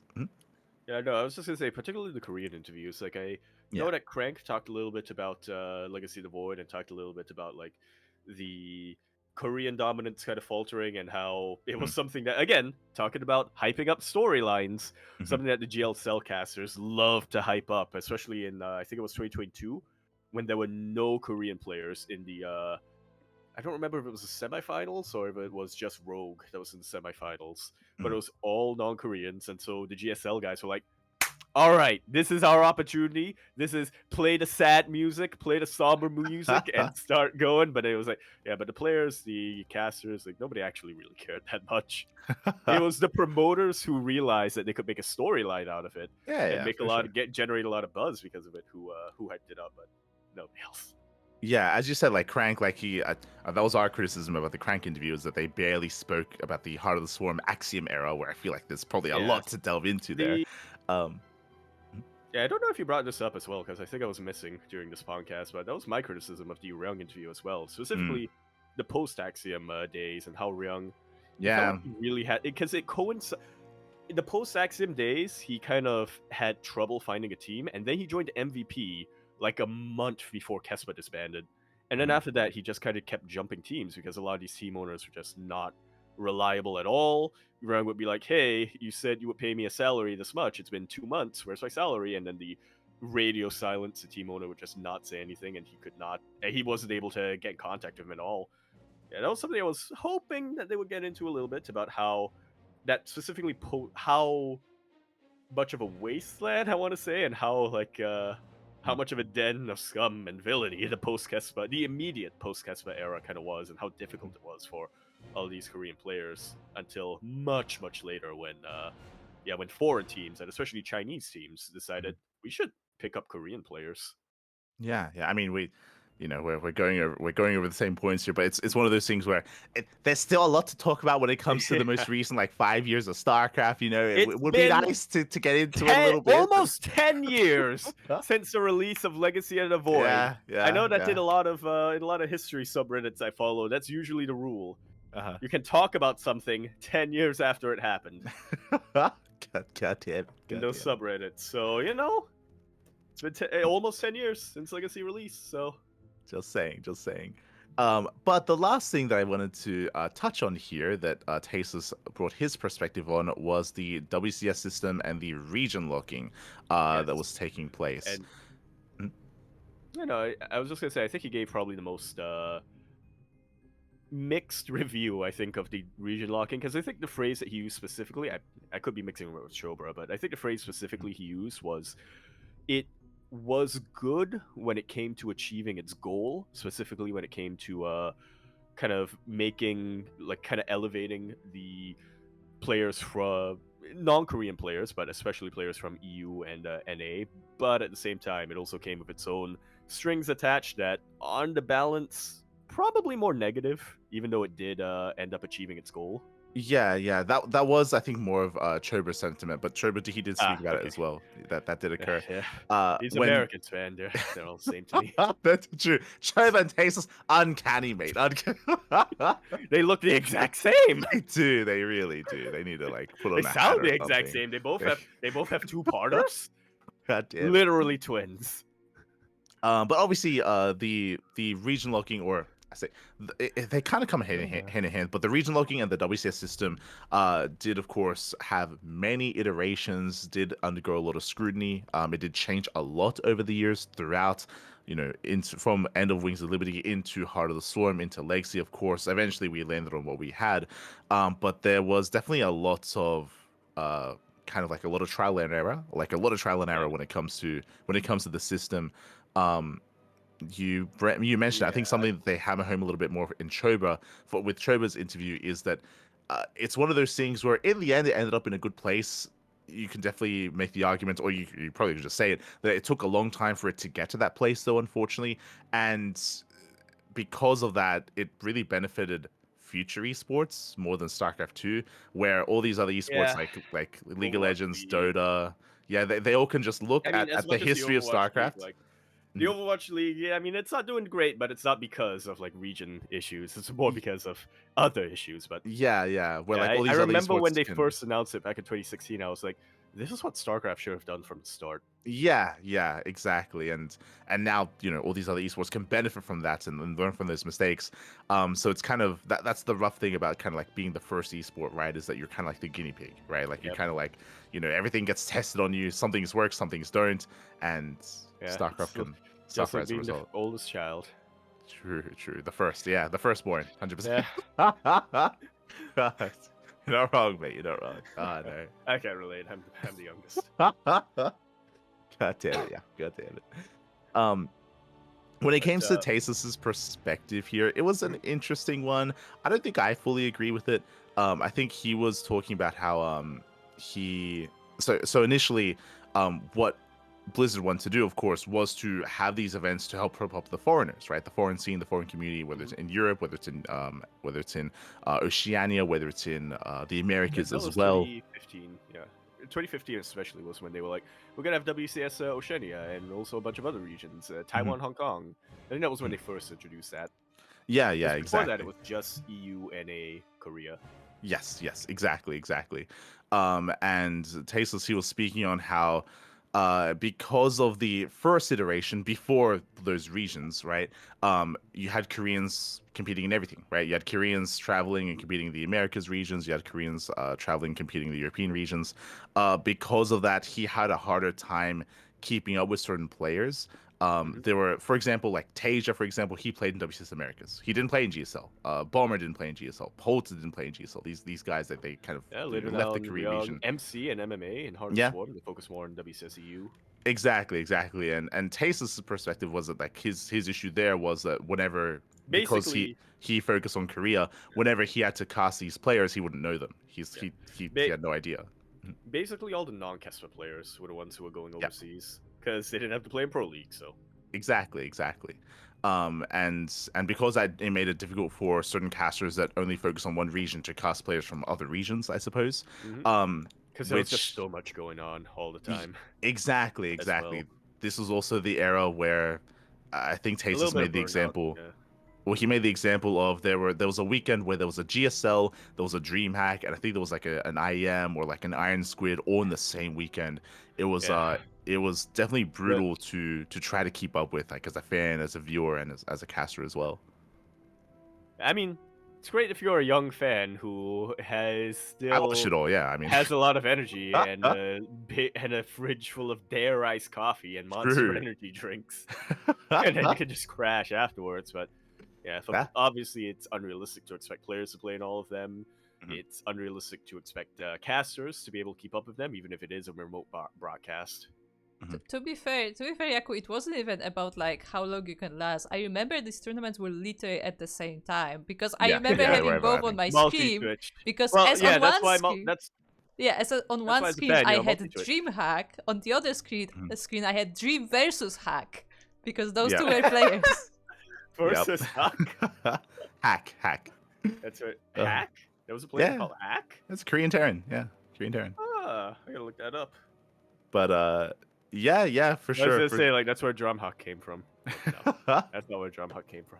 Oh, no. But yeah, it was definitely a really chaotic time, and like retrospectively, like we can look at it and we can be like, obviously they needed to region lock a lot harder, a lot sooner. I think it's Tasteless who was speaking about how it was difficult because it was something that was going to negatively impact a lot of Koreans, like because the Korean scene was so oversaturated that there's a reason why a lot of Koreans traveled abroad because there were just so many of them and there was too many to compete only in GSL, so they had to spread out. So it was going to negatively impact them, but the benefits of supporting like the other regions probably would have outweighed that. And keep in mind, this was back when GSL Code A was a thing. So there were two tiers of GSL to compete in, both with like 32 players in each of them. So yeah, that really speaks to the level of competition and just how saturated Korea was at the time. Although, yeah, like you said, region locking in the end was probably good for the longevity of the game because then you would have a lot of. I mean, we're seeing it now, right? I mean, Serral, after becoming the BlizzCon champion and after winning freaking everything, he's a celebrity in Finland, and the Finnish government themselves. He got to meet the prime minister, and they were like, you're doing the country proud. Oliveira, after winning IEM, his Shanghai just played banners. It was like, yo, let's fucking go. For sure. So it's definitely frustrating at times to look back on and be like, it took a long time to kind of get there, to get to that state, and definitely a lot of kind of missteps on the way, for sure. At this point, we're like in a way kind of like in a better place when it comes to the structure of things. I mean, at least we were, maybe a year ago, maybe 2 years ago. Yeah, I mean, that's a teaser for another video we're about to get into. True. But yeah. So it was definitely interesting to hear his perspective, at least from the system at the time, for sure. Just getting his perspective, and yeah, we'll get into Choba next week. Yeah. By then it looks like we'll also have the part 2 of that interview. So we can look forward to that. For sure. We will get there. With that leads us into our next topic. We're done with the interviews. That was a lot to talk about. That was a long one, yeah. I mean, there's a reason why it was 2 parts. I see it now, yeah. For sure. So that does wrap up our taste interviews. That leads us into, we kind of alluded to it, the current state of things, the current kind of era of StarCraft as we are waiting for the Esports World Cup. That is Big Gabe here, Marine. He actually released a video yesterday going over his thoughts, going over his kind of analysis and coming into 2025. Yes, it's titled My Plans as a Pro Gamer in 2025, and I want to make this very clear just before we start discussing it. It is not a retirement video. He still plans to compete. He is still planning to, I mean, in his words, if there's things to play in, he's going to try his best and he's going to try to do well, but he is going to be prioritizing other things in his life right now, and yeah, he does want to have fun and not be super stressed out with StarCraft as much, especially if there isn't going to be a big EWC announcement or anything like that. He's going to be focusing more on content creation, his studies, and other things that he didn't really want to allude to in that video. Yeah, exactly. And other first things matters. Yes. And first things first, the first thing he talks about is EWC. It was really interesting to hear that he apparently checks like the Esports World Cup site like almost on a daily basis. Yes, and there are timers when it comes to announcing games that have yet to be announced for the Esports World Cup.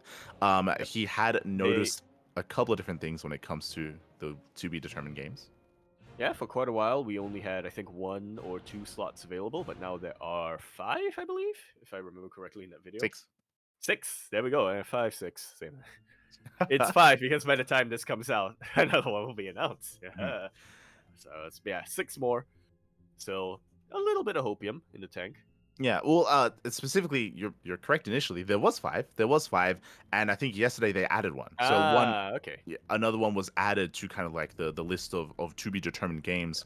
I So definitely something I hopeful there when it comes to potentially, benefiting StarCraft being announced in the near I future. I should just never correct myself. That's Because as it turns out, I was right. yeah, Haha. you're good, you're good. This is the So confidence I need to bring to job interviews. Yeah. But like, thankfully, because again, Gabe has been checking it regularly, he noticed that, right? He noticed that an extra game was added. He also noticed that the timers were actually pushed back a week. All the Mhm. announcements were about to be in a couple of days, and then it was pushed back 7 days instead.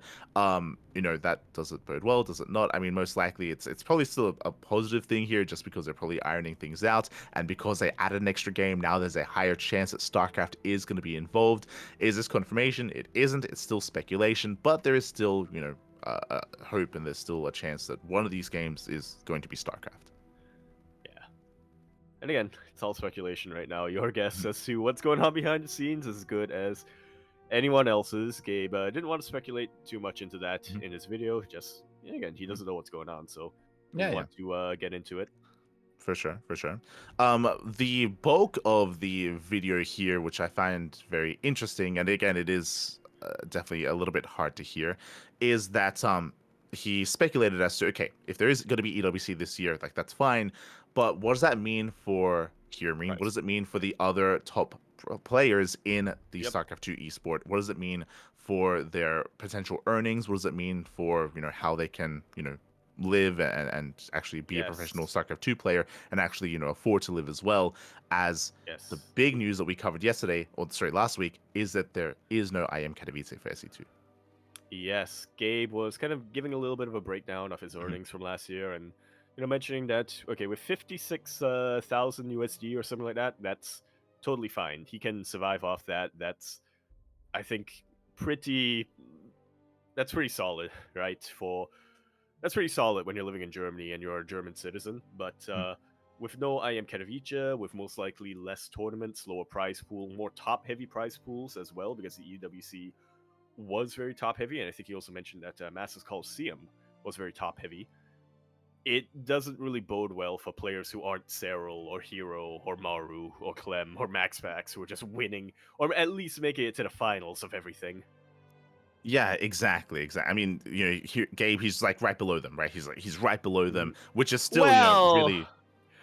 he's right below them when it comes to his position. I think he's like the third most non-Korean player, and overall, I think he's like sixth or something. But it's absolutely insane to see the jump from Clem at 500k to Mhm. Serral at I think 400k, something like that, and then to Raynor, who was like barely 100k, and then to Gabe, who was at 50k.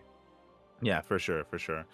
Which again is fine when it comes to what he can afford to live off of. But as Yeah, we alluded to, he's German. now there's one less tournament, He right? can Like do now there's accounts. now there's one He less can budget. tournament. Now there's one less big event to actually earn from, and the chances of there being a replacement tournament for that before EWC is lower, right? Like Yep. it's you can't just have like another IM Katowice or another big event like that. So that's what's a little bit more concerning. Oh, Assuming that EWC is going to happen at the same time this year, assuming that it happens like in August, like it did we'll see. previously. Yeah, Mhm. if it happens. Mhm.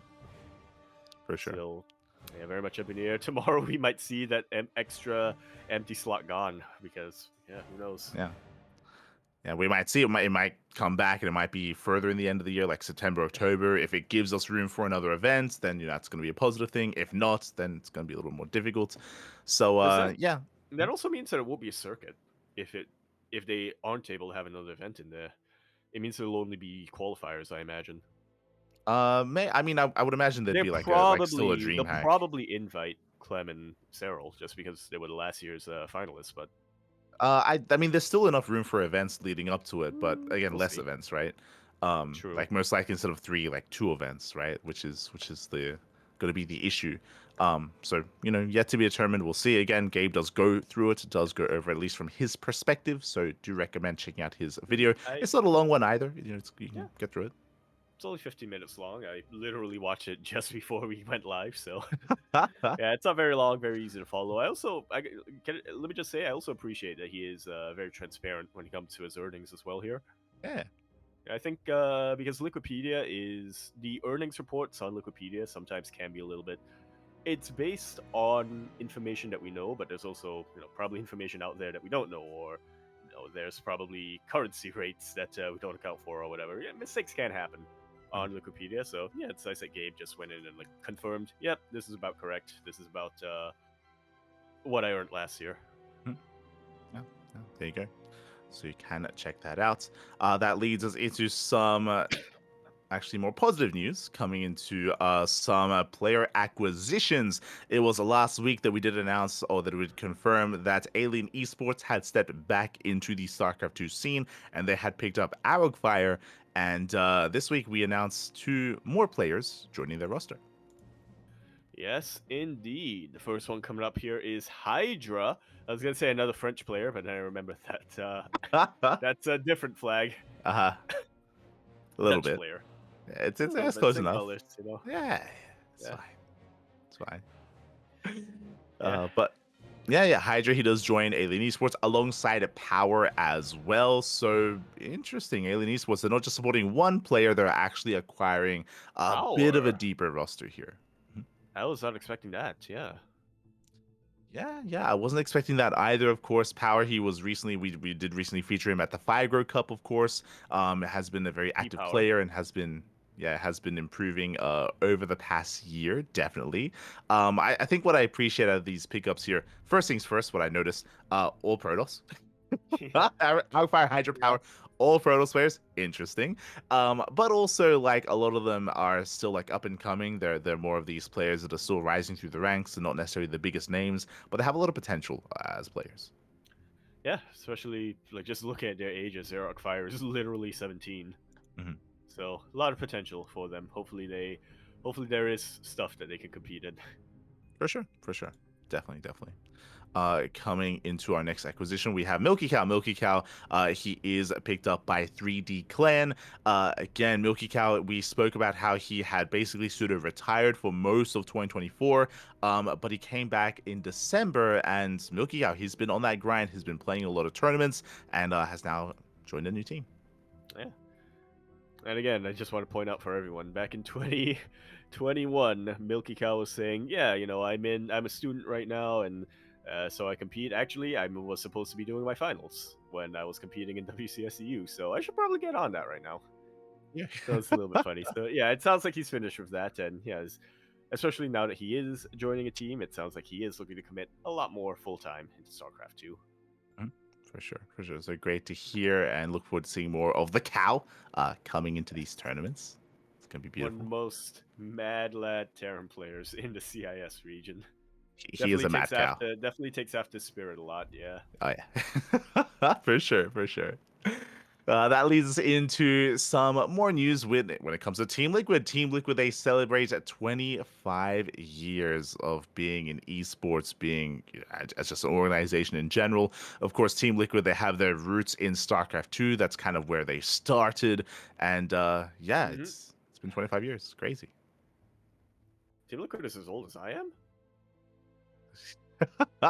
There you go. They were birthed as you were birthed, mate. Oh my god. Crazy.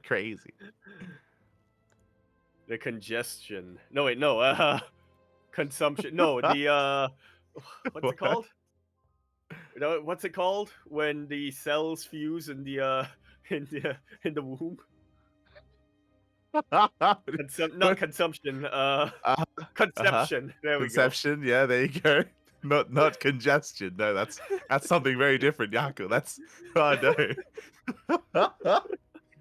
Like, yes, I remember when I was born. My mother was congested. Oh no. I actually came out first. Fun fact. There you go. I thought I was gonna choke to death. Oh no. Thankfully you didn't, Yaku. Thankfully.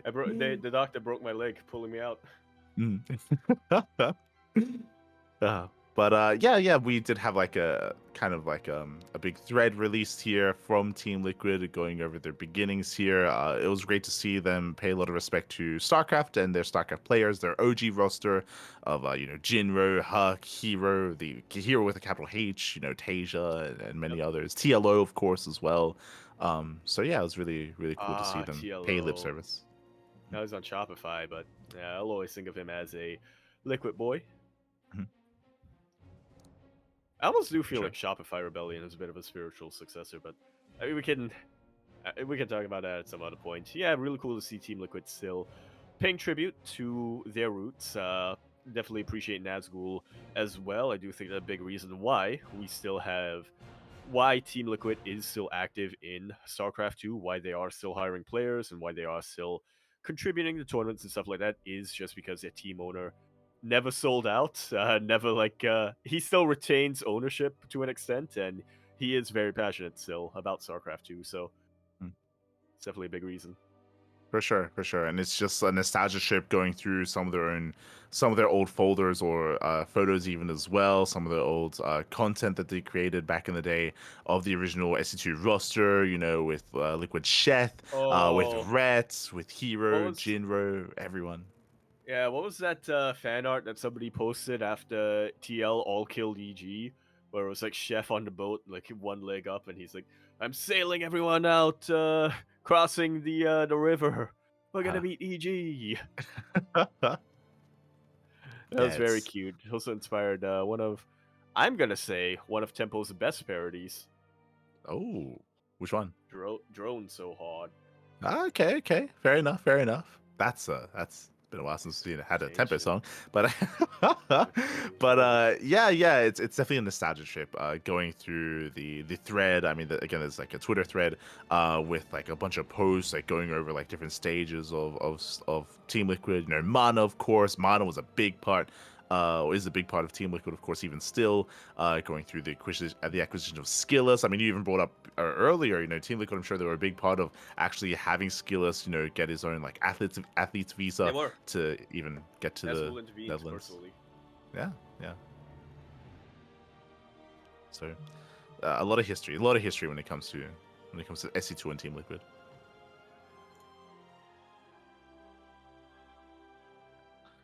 Yeah. And Which is why yeah, I'm sure we'll have Nazgul GLHF interview at some point in the future. that would be a treat. Actually, that'd be a treat for sure. We'll keep an eye out for. He's for you know that. what I say he's super busy, but I thought Wolf would have been too busy, but he wasn't. So fingers I'd say he crossed. took a break from being, you know, the ramen guy and was able to grace Took a us with break. an Yeah, interview. took a break Uh, from his space station for sure, and ordering army stew. It's a little bit too late to add it, but yo, did you see what's been happening with Valdez recently? Valdez. Yeah, his Yeah, cameo in Running Man. exactly. I didn't even know. It's I I was mean, actually it's not Duckling watching or exactly Running Man. recent. It's like from 2013. 2013. Yeah. recent Brought it revelation, up we should recently, say. yeah. Yeah, for those of you who don't know, Running Man, it's a variety show from Korea, Mhm. and I think actually the most popular program on Korean television. At least it was. I don't know if it's still. It's an Yeah, old show, well, an old show at this point. But it yeah. is. But yeah, I mean, I actually used to watch Running Man back in the day as well, Yeah. like back in 2011, 2010, 2012. So crazy to hear that apparently Valdez he was in there in an episode. Crazy. Yeah. Nobody knew who he was. It was great. He was a normal man. Exactly. Normal man. Let's go. Yeah, just great to catch up with some of the older casters from SC2. But speaking of older casters, and again we spoke about Brutal earlier, we actually have a big update, a patch, if you will, for StarCraft Evolution. Yes, 1.1.2. I said it right. Yes, 1.1.2. Bringing up a couple of updated models, which is definitely nice to see. But the big one, Yeah. something that wasn't previously implemented, just because it didn't really exist in the StarCraft 2 engine, was something I found out the hard way when I played Brute War. Is shooting from the low ground actually has shooting a ranged projectile from the low ground into the high ground actually has a chance of missing, which isn't a thing in StarCraft 2. They just didn't want to have that RNG in StarCraft 2, and so when SE Evo first came out, that was obviously, that's a difficult thing to change, but now finally it is being implemented. Yeah, very quickly here for those that are curious, StarCraft Evolution is a mod in StarCraft 2 which does incorporate the Brood War races up against the SE2 races. It isn't just a carbon copy, it is specifically balanced and adjusted to actually help it be competitive with the SE2 races as well. So there are very active and regular patches and updates to the maps and to the game itself to balance it to provide a more competitive setting and competitive back and forth between Brood War and SE2. So yeah, it is really cool to see that they're very actively working on it. They're actively taking feedback, looking at the balance, adjusting changes. And as you mentioned, the change that you just brought up is huge because that isn't necessarily just a balance. That's just a change to the game itself. To Design, yeah. incorporate, that mischance is going to be huge. Yeah, I'm super curious as to how they balance it because obviously for over 10 years at this point, StarCraft 2 was balanced without anyone thinking about having a mischance in mind. So Mhm. we'll see. That's why the beta's now out. Yeah, I mean, like this basically in SC2 already, like there is an advantage for having the high ground, for having choke points. Basically, this gives a massive defender's advantage because now pushing up a ramp, pushing into bases, now your units are half as effective, right? Like Yeah, you have a 53% it's chance to miss a shot. yeah. It's possible that you don't miss at all, but It's it's true. also possible that you miss every shot. It's slightly higher than 50-50. Mhm. For sure, for sure. Fun fact: this is also applicable to side blockers and basically like steam vents or shrubbery as well, the tall grass. So attacking into it also gives you a chance to miss, which I think is actually quite nice. I mean, it makes sense, right? It makes sense that as a unit is obscured, then you have a chance to miss. Yep. But yeah, this is going to be a big change to I StarCraft Evolution, and I it's definitely going to shake things up a lot. I can't believe that it took over 10 years. It took 15 years, but we finally have gravity in the game, implemented in the game. There you go, mate. There you go. But I just saw a uh, meme just today, which was like how bullets travel in different games, and it's like Battlefield and Call of Duty, typical mhm. shooters, where it's like they shoot straight for a while and then they start to drop down, and then Yeah. it's like Counter Strike, it like there's recoil, so it goes everywhere. Mm. XCOM, it will fire everywhere except for True, the target true. that you want to shoot. True, Yeah, true. no Battlegrounds, it'll go whoop whoop loop de loop, and but still hit your target. Uh-huh. And then StarCraft, it's like yeah, just one bullet, and it shoots all the way up into low orbit. Oh yeah, yeah. One shot, Tears a one kill hole away. through capital ships. I mean, at least in SC in SC2, but now in Psych Evolution, Yeah, maybe a true. little bit different here. So, Yeah, I mean, I'll be honest. I feel like even that change on its own would have justified a full like the patch. Like if a patch is announced and it's just I'm that, with I'd be you. like, Yeah, okay, like that's a big enough change. But no, we still have balance changes on top yeah. of that as well. Our bullying worked, and model updates. Yeah, True, true, true. I Yeah, I have to say I like the brute war spawning pool quite a bit. I like that there are 3 tiers over there. Yeah, yeah. As opposed to the StarCraft 2, where it's everybody's piled into one pool. Exactly. Here you have like a little bit more The kiddie privacy, pool, the adult pool, the competitive Exactly. swimmers pool. Yeah, yeah. You can picture like a Zergling maybe like sliding down from like the upper pool to the lower pool or something. You can True. the layers. But yeah, so they have introduced the new models, which is great to see. When it comes to the balance changes themselves, let us quickly go through them as well. The ghost now requires cloak to be researched, no longer just innately No. guarded. Okay. Okay. Well, at least it's not affecting lockdown. Uh-huh.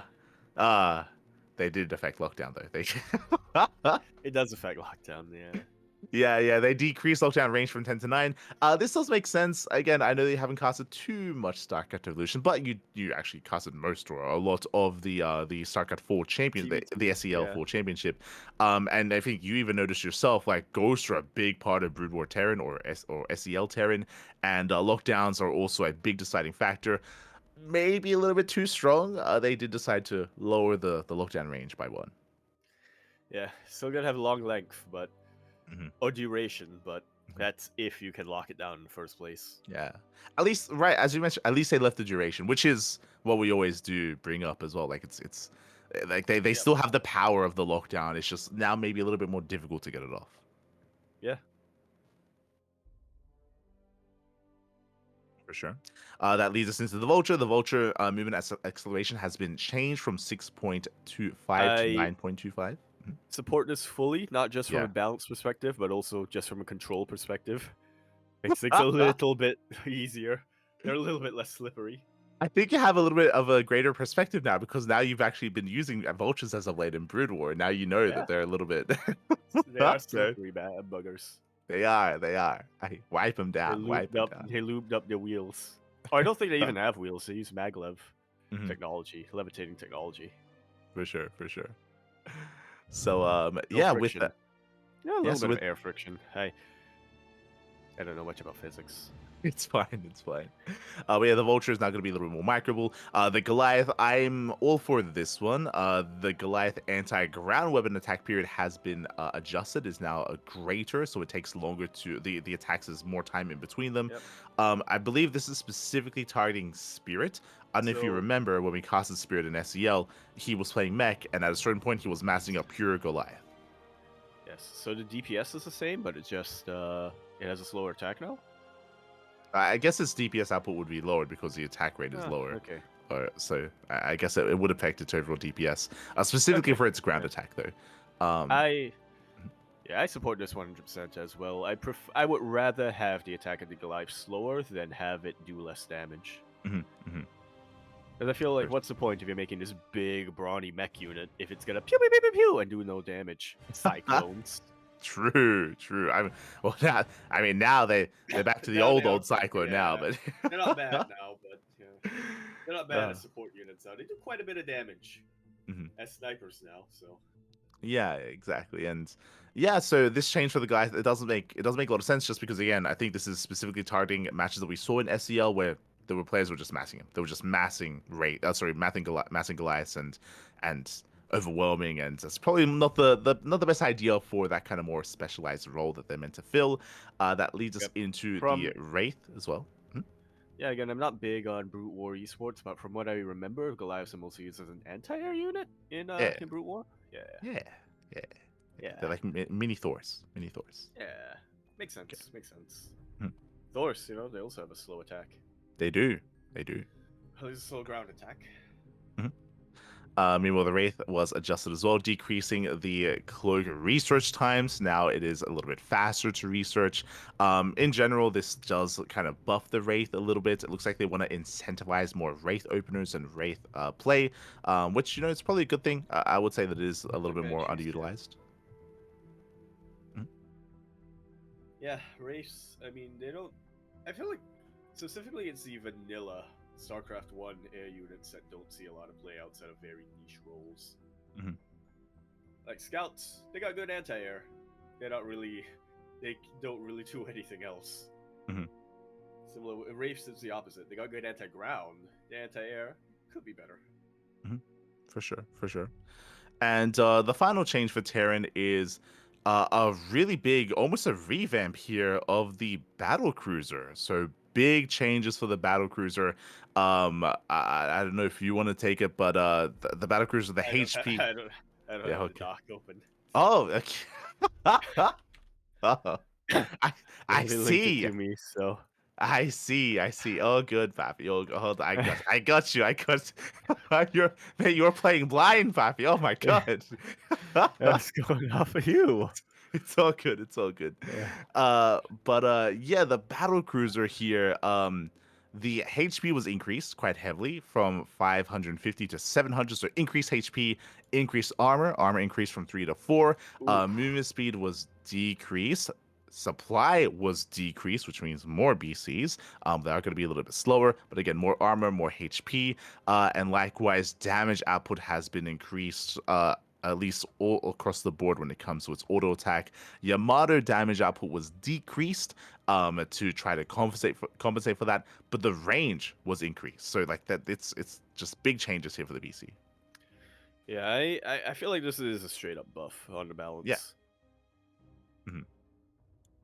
Oh yeah, and I think it's just because the Brutal BC is worse than the SC2 BC. Like it's exactly right. There's no mobility, right? The mobility is lacking for the BC. So how do you make up for that, right? Do you increase its mobility or do you increase its survivability? SC2 did in 2018. Which I feel like that's kind of the direction StarCraft 2 has kind of headed for quite a while, just making everything more mobile. Oh yeah, for sure. So in SC2, it's more mobile. Here in Brood War, we see that they're trying to make it tankier. It's going to be more tankier, more robust, more survivable as well when it comes to these big fights. And again, also giving it a little more power as well. So yeah, an interesting kind of like big revamp here on the BC. Yeah. And let's also turn changes. We also have Sides Vessel. Irradiate no longer does immediate damage. It will do it over time, but that's not really a big deal. Oh yeah, good cat. I missed it. Yeah, yeah. There's a change in the science vessel as well. As you mentioned, I mean, this like irradiate is huge. Like, mate, whenever an irradiate goes off, it just crushes, like especially like bio or I should say, Zerg compositions real fast, real quick. So yeah, now they've at least it still has a lot of power, but no more like instant initial damage. This gives the Zerg player specifically a bit more time to retreat. After getting irradiated, split up your units a little bit. Yeah. So they have more counterplay. Likewise, this is also applicable to TVT, right? It radiates on like bio armies, so a bio army has more chances and more time to split to avoid that damage as well. So overall, definitely good things. Yep. Now we move on to the Zerg changes. Yeah, we do move on to the Zerg changes here, as it looks like the attack period was increased for the Zergling, which will decrease its DPS. I mean, we have noticed that the Zergling for Brood War is quite a little bit more impactful harder, here. Yeah. They have heads to punch. They like, do. SC2 lings, they're just slamming their face into their enemies. Zerglings, Warlings, they have hands. They can punch. They have opposable thumbs, like they're... They can use keys. They can make tools. They can open doors. They can climb. Clever girl. There you go. So they have been adjusting the Zergling. They have been adjusting the Zergling. The attack speed was increased when it comes to the upgrade of Adrenal. So now the Hive upgrade is going to hit a little bit harder when we do get to that stage. Likewise, the Ultralisk, interesting, has also been adjusted here. They made it a little bit bigger. Yeah, a little bit bigger, but also a little bit cheaper. And it has push priority, so I assume that's similar to in StarCraft 2, where units behind an Ultra can rush forward, push it out of the way. A Ling can yank the Ultra or shove the Ultra and say, "Get back! I demand to be in the front." Okay. So basically, they're taking notes or they're taking cues from SC2, where it's like, oh, they've created this feature for the SC2 Ultra. Let's do it for our own Ultra as well. Yeah, may as well. It's a nice quality of life change. Yeah, coming into the Queen, which is one of the big spellcasters for the Brood War Zerg. Ensnare now requires research. I do think this is probably a good thing. Like, the Queen is really strong. So now it's going to slow down the Ensnare timings, as now it has to be researched. They have reworked the Infest Command Center. I'll be honest, I've never seen Infest Command Center at all. I forgot that Infested Terran and Infested Command Centers existed until I played the Brood War campaign. True. They give you that. Yeah, they just give you that. Especially in the Rainer mission. Yeah, so I don't think, it's a very rare sight in even Brood War competitive esports and even in StarCraft Revolution as well. So I think it's probably a good thing that they're changing it to make it a little bit more viable. But even then, it's so difficult to pull off, because the problem with like using the infestation ability is that you have to weaken the CC first. Like, it has to get low in HP, then you can like try to infest it. But like, it's just a really weird requirement to like actually do that sort of thing, right? Like, yeah. It's very niche, and most of the time just isn't worth it. For sure. So I appreciate that they're trying to implement this and trying to rework the Queen to allow for this, but I don't know if we ever can see it. If we do, it'll be amazing, but I don't know if we ever will.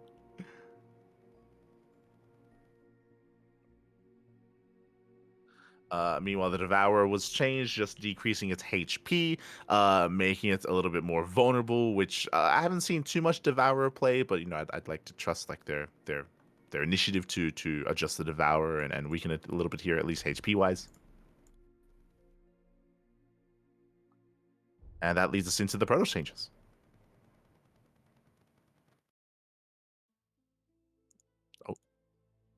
Oh, Yakko, do we have you? We lost Yaku. Oh no. Can you hear us? Can you hear us, Yaku? Oh, hello, and Hello? Can you hear us? yeah. Okay. What? Back. Oh good. Oh, good.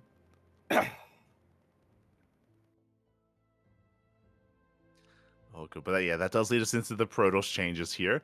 Once again, a lot of adjustments here when it comes to the Protoss units. We have the Zealot. The Zealot decrease attack uninterrupted duration. Interesting. So because of this, the Zealot is actually going to be locked in place when it attacks a little bit longer. Oh. So I didn't know this. Apparently, it was possible for the Zealot to miss. Oh, was the Zealot the only one that could miss? I like How when are it comes melee to units missing? Yeah. Interesting. Pardon me. Yeah, so it looks like there was maybe like a quote unquote bug or something where like if you stutter stepped your Zealot too quickly, then it would do the attack animation, but it would maybe not actually attack. It wouldn't register, right? Yeah. Okay. So a nice change here to the Zealot, I guess. I didn't know that was happening, but sure, there we go. Well, the more you know, TIL. Mm-hmm.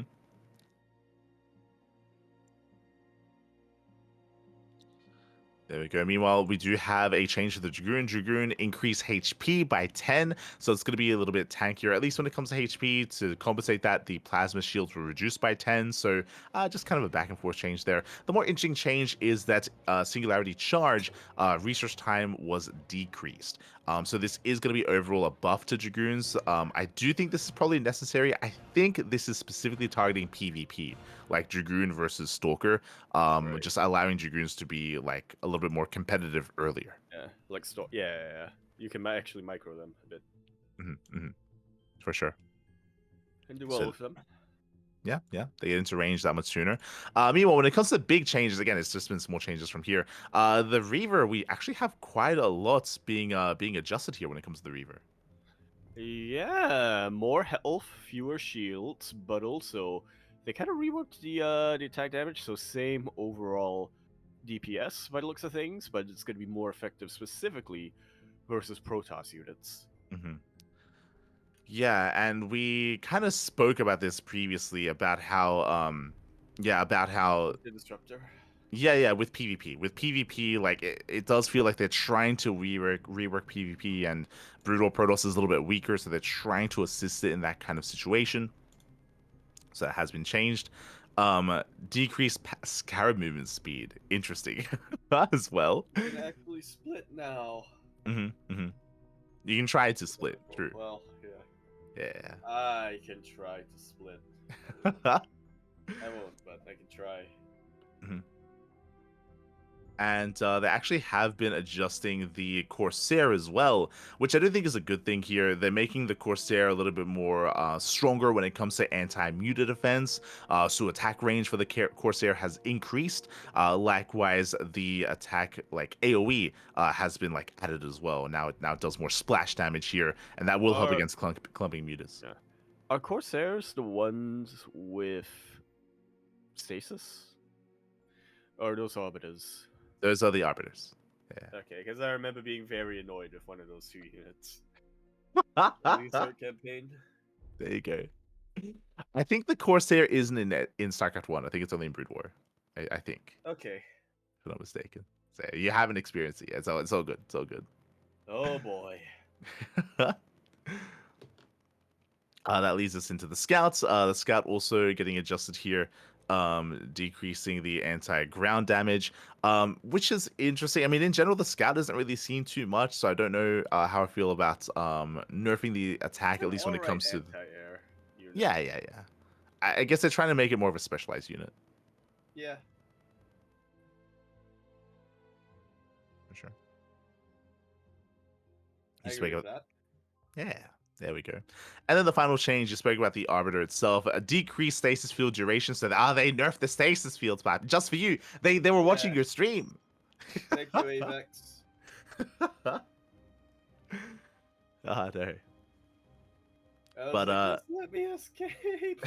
If I won't dance, I won't attack. Just let me escape. oh no. But decreased stasis field duration and decreased stasis field range as well for the Arbiter. So just a couple of changes coming in here, taking away some of that power. And yeah, in general, it's just really cool to hear that they are actively working on StarCraft Evolution, actively working on the balance, and of course still running events as well. The next StarCraft Evolution tournament is going to be later on this week, so look forward to it. Look forward to it with there we these new go. changes. Yeah, I was gonna say next month, which is technically true, but we're at the end of January now. So. I have True. one more note. Together with all of these like balance changes to SC Evo, there's also a beta version of unranked ladder for SC Evo. Mhm. And I have True. seen some animations of like the UI. They went with kind of the Brood War style UI, with the races on the Yeah. screen and stuff. So that is coming soon as well. The APM counter, yeah. There we go. There we go. So yeah, it's really cool to see that now there's a ladder. They're still working on it. It's like an unofficial like ladder that they're working on, but it does work. I think I saw some people streaming it earlier today. So yeah, it's really cool to see that they're making it a little bit more accessible, a little bit easier. Because up until now, the only way to play StarCraft Evolution is to find customs, right? Is to message players and to try to create Look at custom Discord, lobbies. Yeah. Yeah, through Discord, through like the arcade DM chat. light every day. And have him ignore you every Exa- day. Yeah, that's not just for StarCraft Evolution, but so it is really cool to see that they have been able to at least create their own ladder to help with that. Yeah.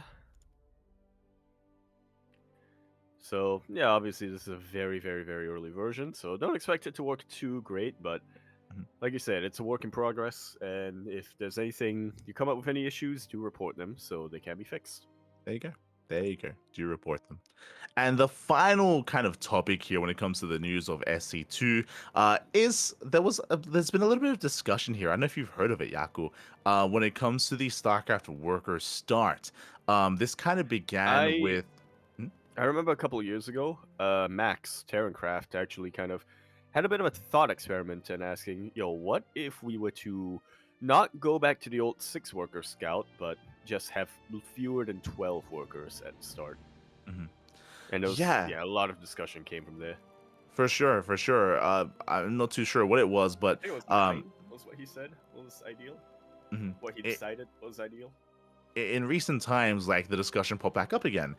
We had, I think, Pig. He did host a show match between Hero and Dark, having them start with around like 8 workers. With 8 workers, they did begin, just to kind of like test out what it would do to the game.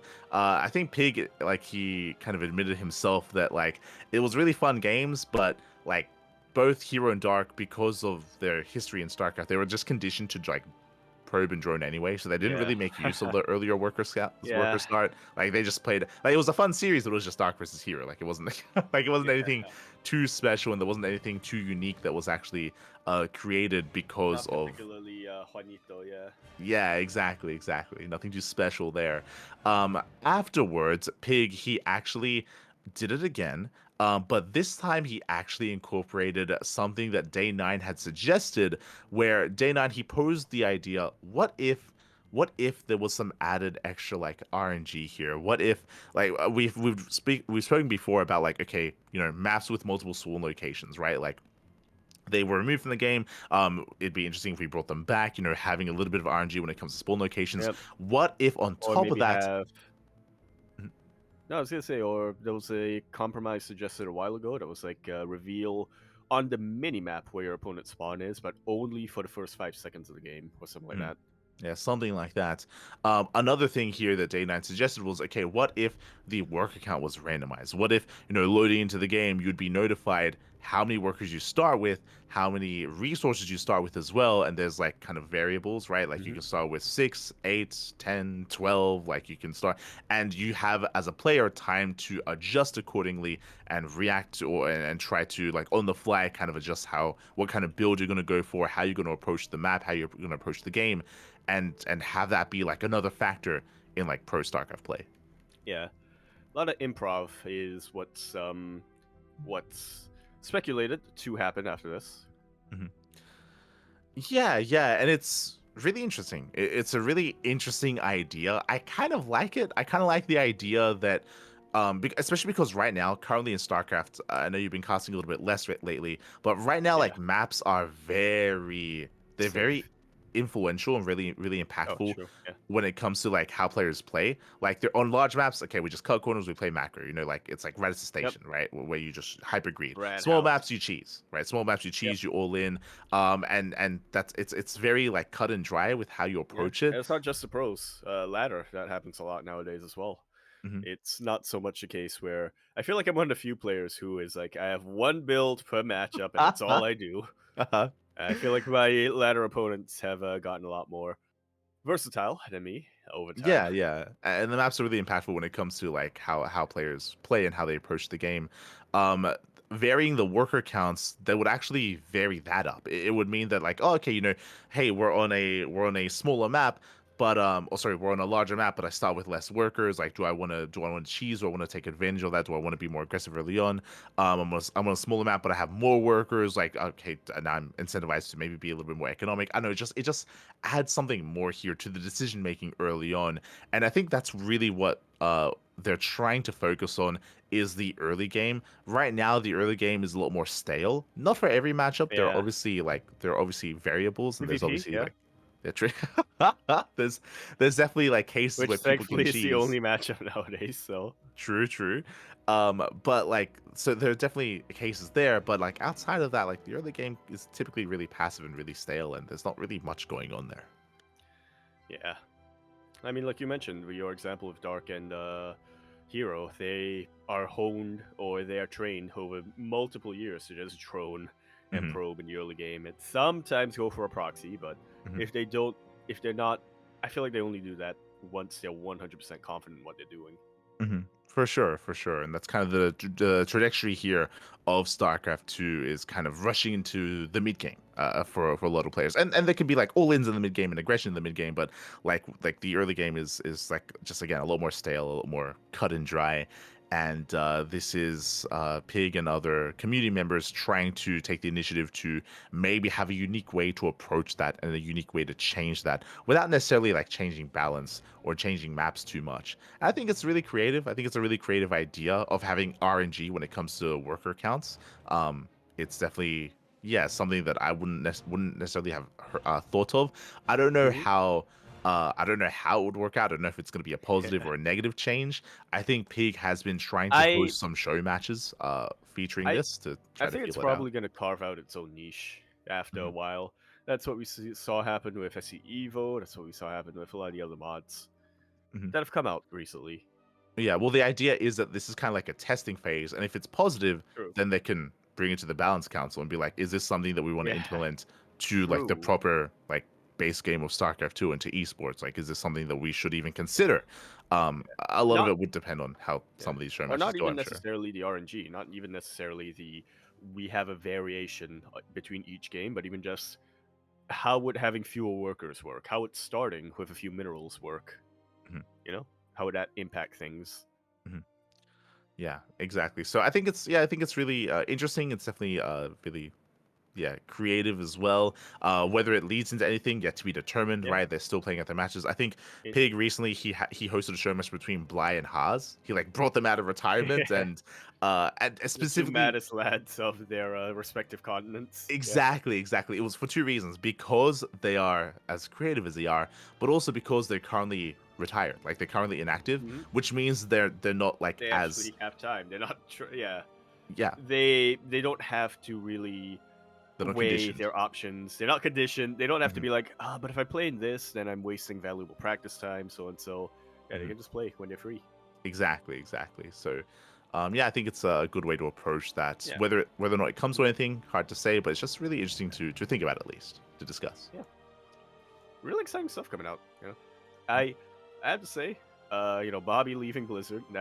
I think everybody's happy about that, but I think especially Day 9 fans are happy about that because it seems like he is more willing now to get involved with StarCraft. Yeah, it was really cool to see that he's still, interested in StarCraft, that he's still watching StarCraft. Maybe I doesn't mean, do content anymore, but I it's was really cool to gonna hear. say that he does actively watch StarCraft, and he has been actively watching StarCraft, probably mostly the bigger events though, because he's every now Yeah. and then he would make a tweet about it, but He will he's tweet, so yeah. yeah, he would sometimes tweet about the match, but he specifically said that because of the Bobby Kotick stuff, like he wouldn't make content for Blizzard games. But Yeah. like once he was gone, he actually literally had a month on his channel when he was making exclusively streamed. Blizzard content, Yeah. just every game from Blizzard. So Yeah. he's not really like coming That's a back to reunion. regularly doing that, but like it is back on the menu to put He's it that open way. to it now. Yeah. For sure. So yeah, exciting to hear. Definitely interesting things to think about, at least. From here, that is going to wrap up our news for the week. Before getting into the events and before getting to the score lines, we are going to be having a short break. We're going to be cutting to a short break here. Take this time. Yaku, what are we going to do? I might pass out, honestly. No, I was going to say, What hydrate your you, the viewers, hydras. should do, hydrate your hydras. It's been a little bit of a Yeah. longer podcast so far. It's been 3.5 hours. Hydrate your hydras, drain your disruptors, make sure that you don't die. Get some snacks if you need to. Oh, yeah. If you need do to, as I say, not what I do. Yeah, if you need to massage your marines, and also marinate your marauders. There you go. Just punch And it. there you go. And we'll see you guys after the break. Yes, we'll see you then. And welcome back, everyone. Welcome back. Hope you enjoyed that lovely Brutal OST as we returned with the second half of the podcast. Big shout out and send your love over to Yaku. Yaku, he is very much so under the weather. But props to Yaku because he weathered the storm. He made it through all of the news. He made it through all the discussion. He was able to add his own thoughts as well. He did want to be a part of it, of course. So big shout out to Yaku for powering through that. But again, he is a little bit under the weather, a little bit sick, despite what he says, where he's fine. He's not fine, but he is recovering. He's going to be recovering, and hopefully he's able to feel better and get up and running for the next show, for the next week. So best of luck. Best of luck to Yaku. For now, going to be heading through this in a way by myself, but also, of course, shout out to Kuro, handling the production at the same time as we go through the results of the week. We just wrapped up with all the interviews, with all the balance changes, as well as starting worker discussion and all these other events as a part of the week. Now we have tournament results. Up first, we have the Passioncraft Emerging Stars #1. A new tournament, a new rendition here, is designed to help boost and help support some up-and-coming players. This is an MMR locked event for 5.5k MMR and below. That is GM. I would say that's kind of low GM kind of sector of StarCraft players. As well, we see a lot of semi-pros competing in this, and a lot of names we are recognizable here. A lot of names we are familiar with. I see Inexorable, Danielo, Cobblestone, Ryojin, Anticore, the Muse Zero, Flexi, Mirjo. All these players we have seen before. All these players competing, and in the end, it was Anticore that took it 3-2. But a shout out to Ryojin. Once again, I feel like a lot of players or a lot of people, a lot of viewers, they don't really give a lot of credence, or they don't really pay much attention to the Latin American scene. To see Ryojin from Bolivia pop off, make it to the finals, and even force Anticore to the ace match shows how competitive he is and how competitive the Latin American scene is as well. So GG will play it. Anticore does take it, and Anticore, he does also qualify and gain a seed to the OSC Elite Rising Star #14. So it's great to see kind of like the stepping stone here, where you can win a tournament, qualify for another tournament, and have more opportunities to compete and to improve.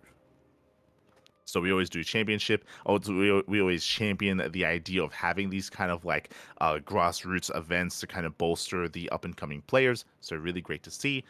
Shout out to the organizer, Mr. L, for hosting this event, as I believe he does organize most of Passion Craft, and yeah, potentially the first of many.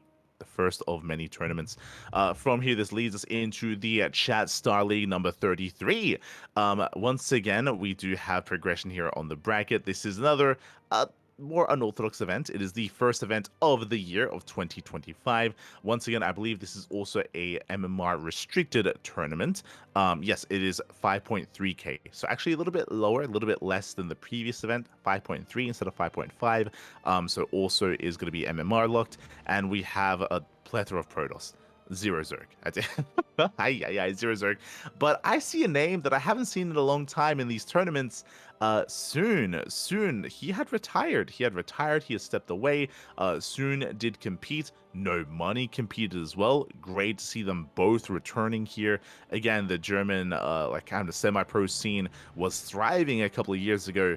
Then, Senthex disbanded. There was a lot of drama with Senthex, and a lot of the players did step away, and yeah, they haven't been as active in recent times, so it's great to see them returning once again. Soon, recently, he was hosting his own tournaments, but now is at least playing a little bit. No Money, great to see him returning. He went all the way to the finals. Alas, Cobblestone did bring No Money down. So GG, well played. Congratulations to Cobblestone, as he does claim the win here of the Chat Star League, the first of many of 2025, I'm sure. And once again, this is another tournament devoted to lower MMR players to give them an opportunity to compete, to improve, and to kind of rise up among the ranks and improve as in general as a player, as a competitor. So much love to those working behind Chat Star League. Heading on over, we have the Bingus World number 25, the first Bingus World of the year. It sounds really weird to say. What is the Bingus World? Apparently, it is just a show match. It's just a show match here, just a best of 5 show match series based in StarCraft Evolution. Hyper One is the organizer, Hyper One is the sponsor, and Hyper One also, I'm sure, did pick the players as they are both representing his team, so no bias here. A lot of his other teammates did also help cast the event. I'm sure there's some kind of like history between these two players. I'm sure there's like a reason why they faced off, maybe like a grudge match or something. The fun fact, or the fun thing about this though, is that this is random versus random. Kenosua versus Nomad here in a best of 5 went all the way to the ace match. We had a plethora of matches. I don't really know like the strength of their individual races, but a fun best of 5 nonetheless. And I'm pretty sure they did feature a bunch of Hyper One's maps. I can see Amogus at the end. Shaking my head. But regardless, great to see. Congratulations to Kenosua for winning that. And again, it was also great to see some more StarCraft Evolution. We just went over the balance patch changes of StarCraft Evolution, and now we do see a couple of show matches that are going to be featuring those balance changes as well. So well played. Heading on over, this leads us into the Firegrow Cup. This is a regional tournament. We casted it here on the channel. If you missed out, I recommend the VODs. It was an amazing tournament. It always is. This is a monthly tournament for the CIS region. Every single month, at least for the past 2 to 3 months, we have been covering this. And it is kind of like its own kind of, in a way, almost regional, almost GSL. The best of the best all take part. But this was a special iteration because we featured for the first time Skillous. Skillous typically has been absent from the Firegrow Cup, has not been competing in these events. I don't know if he just wasn't made aware of them, or if they were just at a really bad time and Skillous was focusing on other tournaments or other events or other IRL commitments. Here, though, for Firegrow Cup number 6, he rocked up and he was the one to beat. Skillous, he is the highest ranked, highest rated player in the entire tournament. But we saw him slip up a little bit here and there. In the group stage, he was pegged to come out in first place, and he did, but he did drop a map early on to Milky Cow. Shout out to Milky Cow, of course, for forcing a tied series there against Skillous. Very impressive. Milky Cow came in second, and in a twist of fate, GG Machine came out in third place. That was a crazy upset, by the way. That was a crazy upset, a crazy result. Coming into this, all eyes were on Young Yakov. Young Yakov, he's a Firegrow Cup champion. We expected him to make it at least to the playoffs and to have a rematch and to face off against these top-tier players, these the other players of Group B. That did not happen. It was very close, very clutch. And I have to put it a little bit on Young Yakov here For those who are maybe unaware, for those who weren't watching, if you look at Group A, young Yakov, he actually off-raced against Gigi Machine. He's becoming one of the many players off-racing now, avoiding mirror matchups. So instead of a ZVZ, it was a PVZ. Young Yakov, he flexed his Protoss, and Young Yakov, he lost 0-2. And that is a deciding factor. I believe if Young Yakov did not play Protoss, if he played Zerg, he was favored. He was favored against GG Machine. He most likely would have won that series, and we would have seen a different outcome. We would have seen Young Yakov in the playoffs instead. So Young Yakov getting a little bit cheeky, getting a little bit frisky. He gets punished for it, and Young Yakov, he is knocked out in the group stage. Hopping over to the Group B, something a little bit more standard. Wayne, he was pegged to come in first place. He did, but it was actually very close for second, third, and fourth, as we had Strange, Shameless, and Nickrat neck and neck for a lot of the group. It came down to the wire. In the end, Strange and Shameless, they went 7-3. Nickrat, he barely didn't quite make the cutoff. He barely didn't make it into the top 3, and Nickrat, he got knocked out of the group stage. Instead, we had Wayne and 2 Protoss players in Strange and Shameless. Whew, here we go. That led us into the playoffs, of course. In the playoffs, we did see, once again, Strange popping off. Strange, he is known for being an unorthodox player, very aggressive, very strange play in more ways than one. And just like Milky Cow, who's also an aggressive player, did take a map off of Skillus. So once again, we saw Skillus bleed a little bit here against a Terran and Protoss player. But in the final, Skillus, he looked dominant. He got a 4-0 over Wayne. Very strong result here against Skillus. We spoke about this coming into most recent months of StarCraft, but Skillus for a really long time, his PvZ was his weakest matchup. Straight up, it was his weakest matchup. It is where he struggled in the most. But over the past couple of months in the off-season of EPT, it does feel apparent that Skillus has been focusing and improving his PvZ. You know, you could argue that the map pool and the patch has helped him in that respect. I'm sure it has, but he has been putting a lot of work, and yeah, Skillus, looking good, looking strong. Is this month's champion. GG well played. Skillus is going to be this month's champion.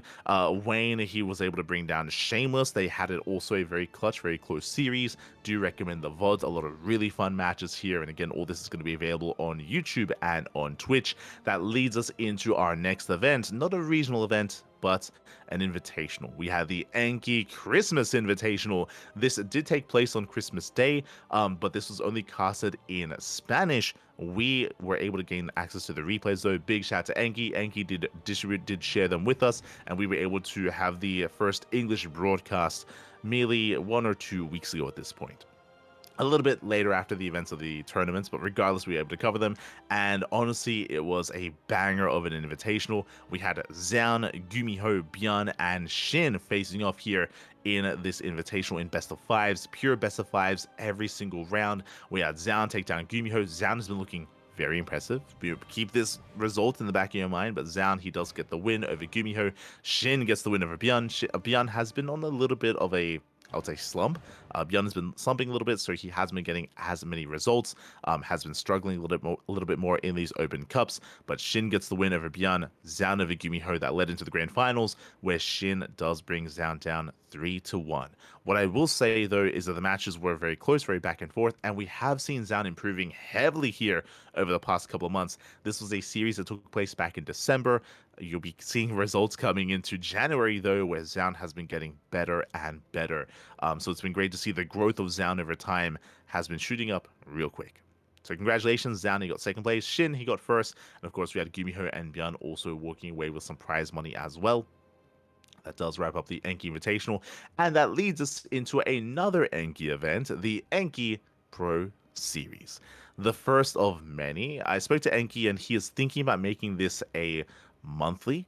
He is thinking about it. He's not 100% certain if he can commit to doing this every single month, but for the time being, that is the plan. And we were able to have the January edition of the Enki Pro Series. It was a best of 9 between Hero and Björn. Again, this took place on the 15th of January, so 2 weeks ago. We did cover this yesterday, so we were once again the official English cast. Enki casted this live in Spanish, and we casted it later on here in English instead. And this was a banger of a series. Again, if you missed out on the VODs, I recommend them. We casted it yesterday or even 2 days ago, and it was a full best of 9, and it went all the way to the ace match. I spoke earlier about how Bjorn has been slumping, and Bjorn, he hasn't really been getting as many results towards December and into the end of January, or into the beginning of January. But now that we're getting further towards the end of January, Bjorn, he's back. He's back, and he had a very strong showing. Hero was the heavy favorite. Hero, he's top 2, if not number 1 Protoss in the world. Like, you can make an argument between Hero and Max. We'll be getting into some of those big results towards the end of the broadcast. But Hero's been looking very strong as of late. He's very in form. So for Bjorn to force him to the ace match, I mean, it's impressive. It does say more about Bjorn here, about his state of play. What I should emphasize, though, is that we got one macro game. It was a best of 9. It was very intense, very back and forth, but very aggressive series. Like, we never got up to like proper 3-4 base saturation until the final game. So bit of a spoiler there, but definitely something to look forward to. I do recommend the VODs for the event. It was a blast to see Bjorn and Hero just duke it out and just be at each other's throats, and it was a lot of fun, very entertaining. Very entertaining series. Congratulations to Hero, but a big shout out to Bjorn. Big shout out to Bjorn.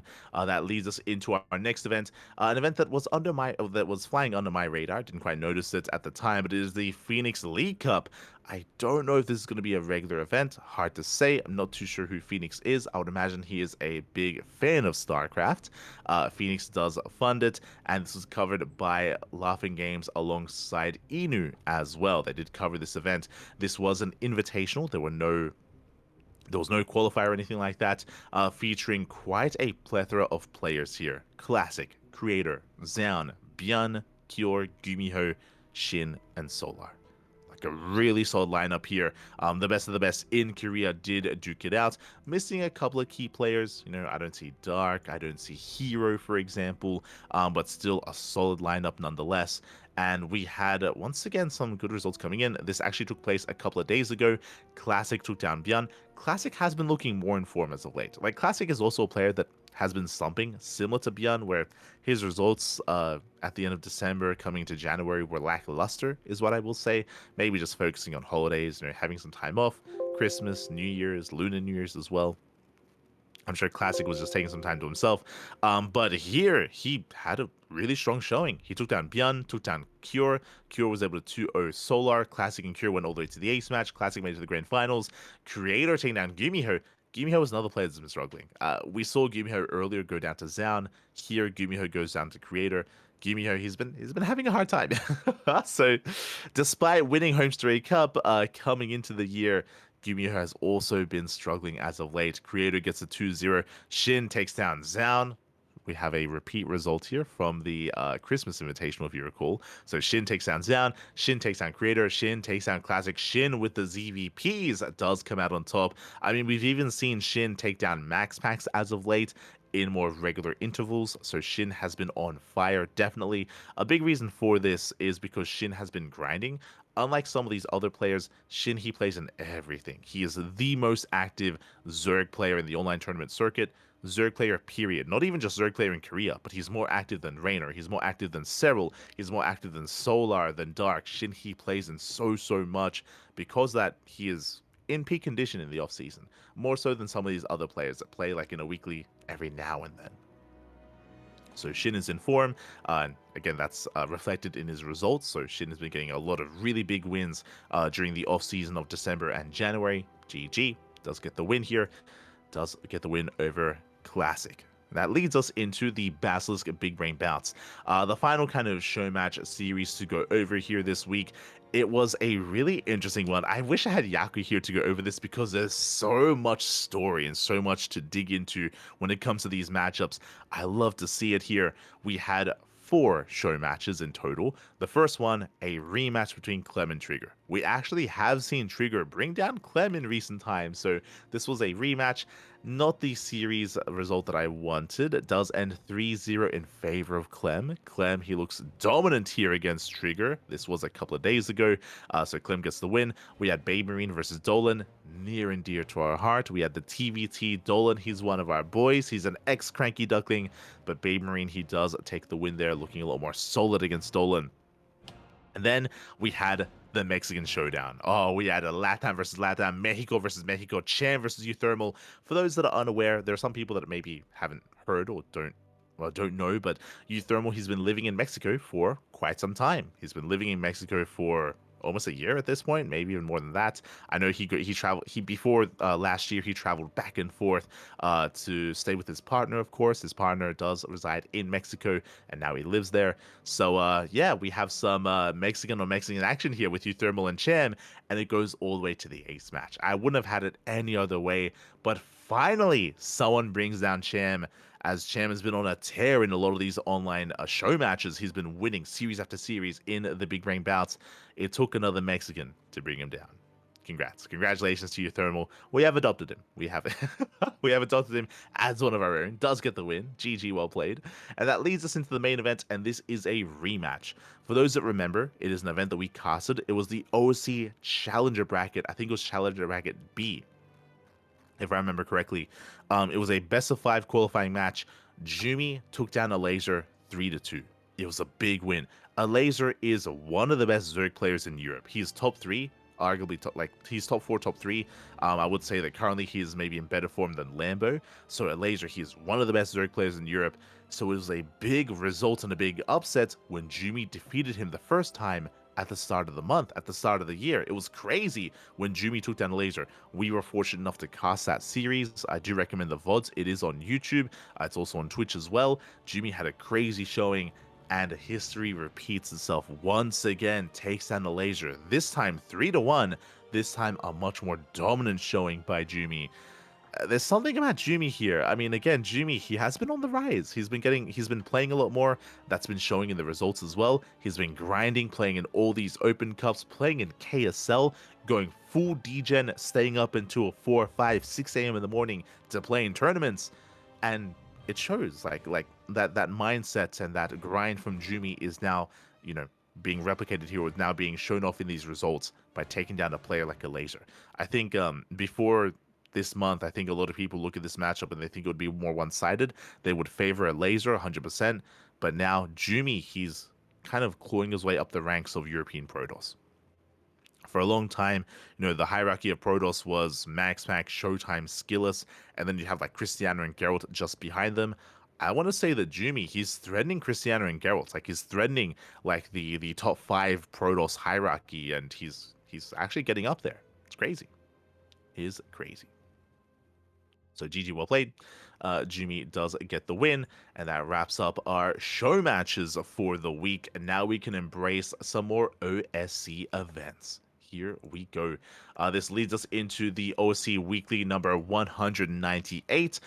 This was broadcasted by... actually, I don't think this was necessarily broadcasted.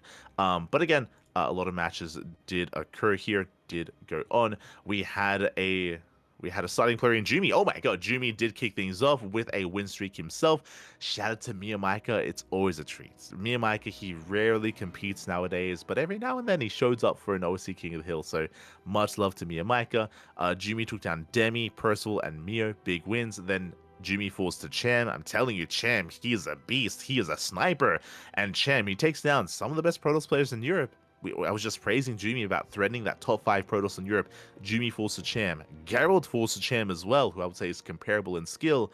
And then Cham, he gets taken out by Nightmare. Nightmare is one of those heavy hitters. Great to see Nightmare once again. Nightmare has been less active, straight up. Nightmare, specifically in January, he's been less active. It's been a little bit worrisome. Like, as a fan of Nightmare, like I was a little bit concerned that maybe he was going to be stepping away, but maybe he was just taking a break because of the holidays. Nightmare, he's back, takes down Cham, takes down Night Phoenix. But the tournament the caster himself, I didn't get to praise MinoVK earlier. MinoVK, he's the organizer and main caster for the Firegrow Cup. We just spoke about it. And MinoVK was the one to take down Nightmare. That is a crazy win. That's a crazy result. It's short-lived. He gets knocked out by UD Soldier, but I guarantee you that all these players are thankful for MinoVK. They're like, mate, thank God. They're like, thank God you brought down. We couldn't do it, Pappy. Oh my God. So big win for Mindle. Short-lived, but a big win nonetheless. Much praise here to MinoVK. I imagine he cheesed the hell out of Nightmare, or maybe he defended a cheese. It's possible. It's hard to say either or. UD Soldier takes down MinoVK. Skilless takes down the UD Soldier, and Skilless goes on a win streak himself. Takes down Shameless, takes down Anticore, and Nickrat with the upset. Now, we're going to be getting into it later on, but Nickrat specifically, he is a TVP sniper. This is his best matchup, and this is not his biggest result of the week. It's big. He takes down Skilless. That's a big win for Nickrat. I'm telling you, we're going to see more from him. Like, Nickrat, he is crazy, and if you know, you know. We'll get there. We'll get there down the line. Cristiano takes down Nickrat, and Cristiano takes down Eba to be the final king of the hill. GG. GG, well played. Cristiano does take him down. And with that, that leads us into our next event. That leads us into the OSC Season 12 Championship. It is a big event. This is kind of like this is I would say, the biggest online event currently ongoing. We already wrapped up Master Coliseum. We wrapped up LiuLi Cup as well. It's all about OSC Season 12 Championship, and it's slow progression when it comes to the brackets. We last time wrapped up with the upper round 2, and we do have the round 3 matches coming up ahead of us. Hero is going to be facing off against Skilless in a PvP, MaxPax versus Cure, Geralt versus Cristiano, and Shin versus Clem. Really nice matchups here. We have seen Shin take down Clem before. That has occurred in the past. We'll see if he does it again. Likewise, and also, I don't know if that's a mistake, but it does say Shin is Protoss on that bracket. I'd be shocked if he off-raced against Clem, but I mean, we'll see. We'll get production to confirm or deny. How did that happen? Okay, in my defense, I was doing this bracket at 1 a.m. Okay. And I had to remake it like 3 times, so maybe it just slipped by. Okay. Okay, now I'm upset. I have to fix that. Little bit of a bug there. So Shin, he's playing Zerg. So again, Shin versus Clem is going to be a banger. They go back and forth. We spoke earlier about how Shin has been in form. We've seen Shin take down Clem and MaxPax on a semi-regular basis. The reason for that is because Shin has been playing in everything, so that could go either way.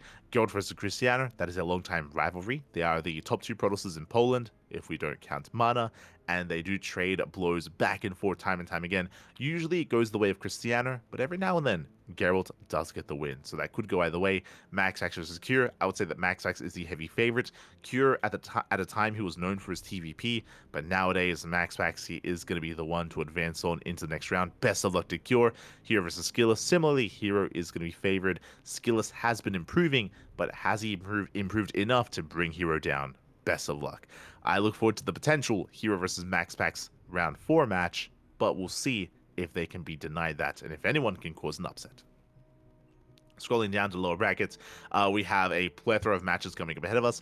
Fun fact, we are going to be covering these matches on the channel in a couple of days. The OSC lower bracket round 2 is going to be covered, I believe, next week. Next week on the 3rd of February. So the matches are coming up ahead of us. We have Nickrat versus Wayne. That's going to be a spicy one in a TVZ. We have Rebellion versus Solar. MinoVK versus Mana. Hey, we just gave praise to MinoVK. He just took down Nightmare. Can he take down Mana?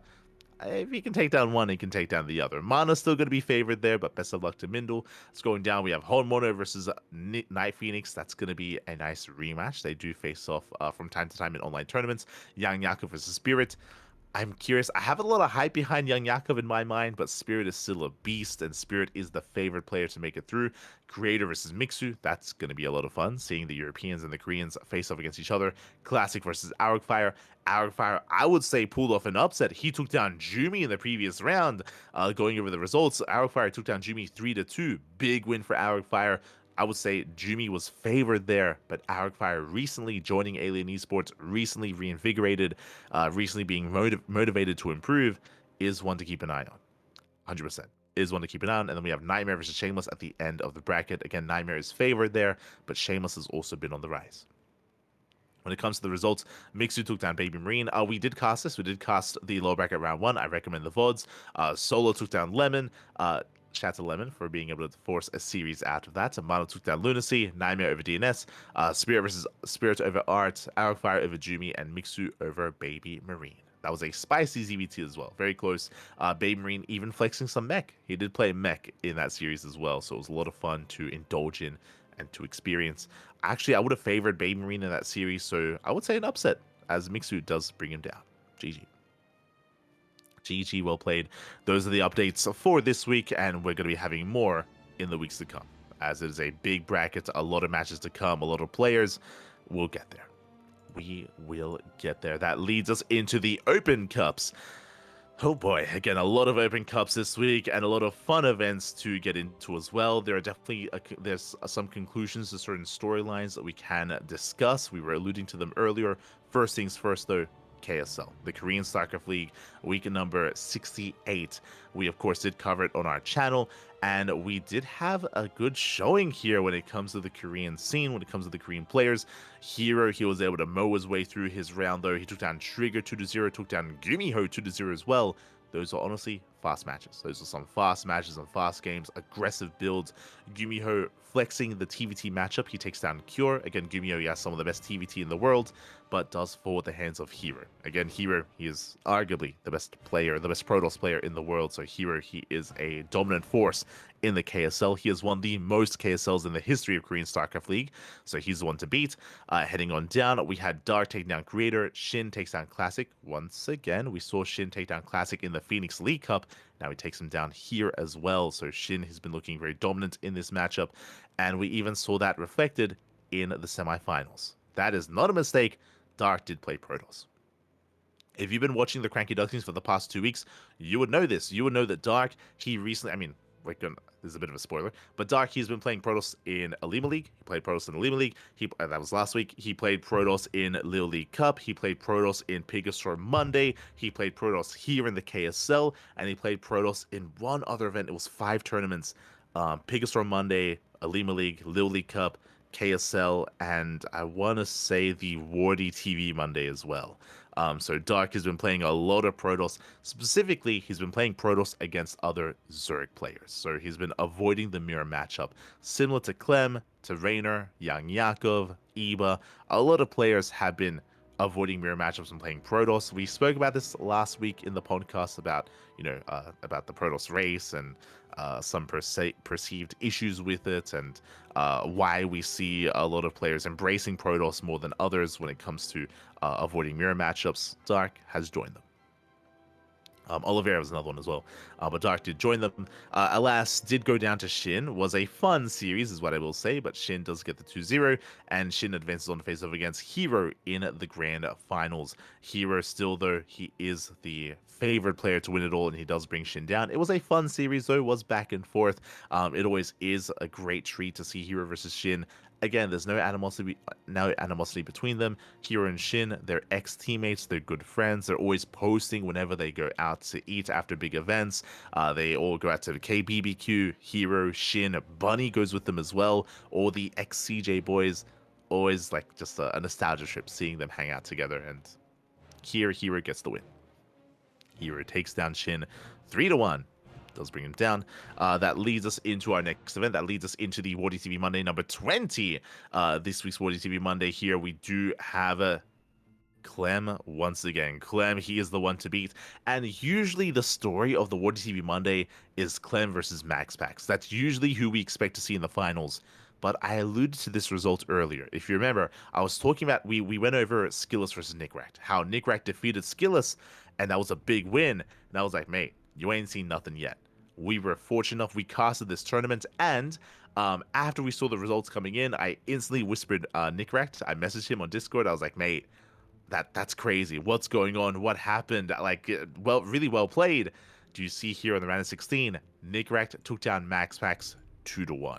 Big win, massive upset. Nickrat, he cheesed the hell out of MaxPax, by the way, going for a 2-base all-in after 2-base all-in. He knocked MaxPax out of the tournament. He's got things to show Clem. He's got to show the rest of the Terrans out there in the world. So that was a crazy result. Nickrat, he was very humble. He was like, I just got lucky, I got a little bit fortunate. And maybe that's a part of it a little bit, but for the most part, Nickrat, he executed his all-ins very well, and he knocked MaxPax the hell out of the tournament, and he shook up the hierarchy of Wardy TV Monday. Again, it was foretold that MaxPax would play against Clem in the finals. That did not happen. Nickrat knocked him out, and from there, it was a little bit short-lived. Gumiho knocked down Nickrat. We mentioned before, Gumiho, he is a TVT sniper. That is his strongest matchup, so difficult for anyone any Terran player, including Clem, to play against Gumiho. There's a reason why Clem doesn't TVT Gumiho. He PVTs Gumiho instead whenever they face off. But scrolling down, Classic took down Dark, Classic took down Gumiho. We had Classic making it to the grand finals instead. Meanwhile, Clem, he had a dominant showing here. Talking one about Nickrat popping off against MaxPax, Clem didn't drop a single map. Clem, he 2-0'd Milky Cow, 2-0'd Showtime, 2-0'd Hero, and 3-0'd Classic. Clem, there's a reason why he's the best player in the world. There's a reason why he's the reigning world champion, because, mate, he is a beast, and there was no one here that could touch him. You could argue that MaxPax typically would, but didn't have the chance. MaxPax, he did not have the chance to face off against Clem, so GG well played. Clem gets a clean victory here in the WardyTV Monday. That leads us into the Monday Night Weekly number 2. This is the European-centric tournament, and I'm still not too fond of the format, I'll be honest. They have been playing around with it. Last time they had like a best-of-1, like decider match in the finals, but more importantly, it's double elimination. It's a really long format. A lot of matches as well. Double elimination means that this event lasts longer than normal. I'm not too incentivized. I mean, it's had a really rough time slot for us, so we don't cast it. But shout out to the other casters. Shout out to Rotterdam, Steadfast, Zombie Gub, Laughing Games, to the other, community casters out there that do cover the event. A plethora of Protoss and Terran. Jesus. Oh my god. I'm looking at the participation table here, and it's just a C. It's like there's like triple the amount of quadruple the amount of Protoss compared to anything else. It's crazy. I mean, that's a European weekly for you. We got a handful of Terran, and we got 3 Zerg players. Once again, fun fact, there is a bonus prize in this tournament for the highest placing Zerg. This is a way that TKL, who's a tournament organizer, is trying to help out Zerg a little bit. For those that are unaware, Zerg players are very underrepresented in tournaments. There's barely any of them. I mentioned before that Shin, he's like the most active one, but only Shin. So this is a way to help with that. It is a problem that we're trying to come up with unique solutions to solve. And, thanks to that, a laser walks away with some money. He got knocked out real early in the tournament. He got knocked out in the lower bracket by Trigger. So a laser, he makes it to like the top 10, I want to say. But thankfully, he gets something for his time. He gets something for his money. So hopefully this incentivizes a laser to play a little bit more and to play in future cups. Fiant and Nikish didn't quite make it into the top 10. I say top 10. Top 8 even. So laser, he made it to the top 8, so thankfully he gets something for that. Meanwhile, we had the Terrans and Protosses popping off. We had Clem mowing his way through the upper bracket. 2-0's Shameless, 2-0's Mana, 2-1's MaxPax in the best of 3. MaxPax got knocked down, but he was able to have that rematch. And a crazy rematch as well, winding it back a little bit here. Mana took down Geralt, took down Trigger took down Showtime. These are best of ones. I don't know how much stock I can really put in them. But MaxPax, he comes back in the rematch. He was able to take down Clem 2-1. But then in the follow-up best of 3, the way this works here, the format, because it's double elimination, it means that the player from the upper bracket has a second life. So even though MaxPax initially takes down Clem 2-1 in the rematch finals, Clem, he does kind of solidify himself in the following best of 3, 2-0. So Clem, he does take down MaxPax. All in all, it was a 5-3 scoreline. So Clem, he does claim the win, does take down MaxPax. Another win here for Clem. No surprise, again, Clem, he's the best player in the world. He's the reigning world champion, so he is favored to win it all. But this time, MaxPax has a chance to kind of to threaten his throne, which he wasn't able to on the WardyTV Monday, but was able to here in the Monday Night Weekly. So there was a back and forth. That leads us into the Monday night Wings of Liberty, a very fun event, very unique as well. If you missed out on it, I recommend the VODs. This is also where I kind of wish Yaku was here, because Yaku, I don't think he's seen much Wings of Liberty. He didn't really experience it himself. He just watched it from afar after the fact by VODs.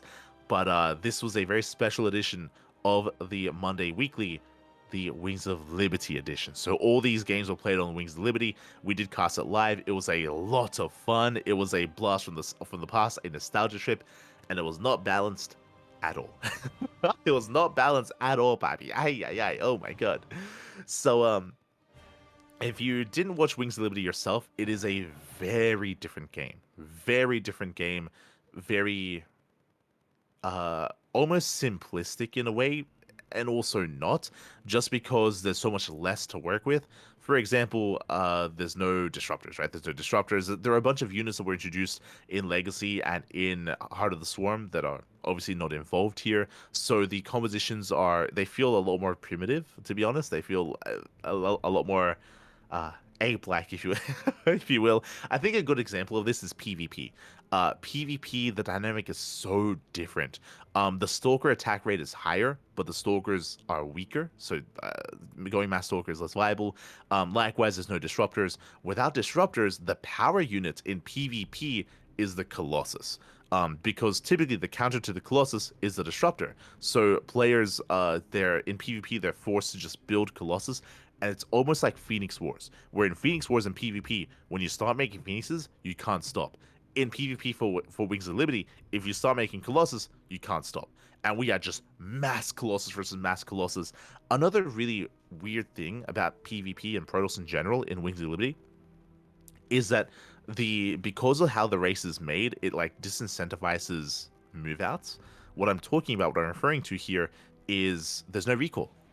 There is no recall, at least not a base recall. There is a mothership recall, true, but that's like hyper late game.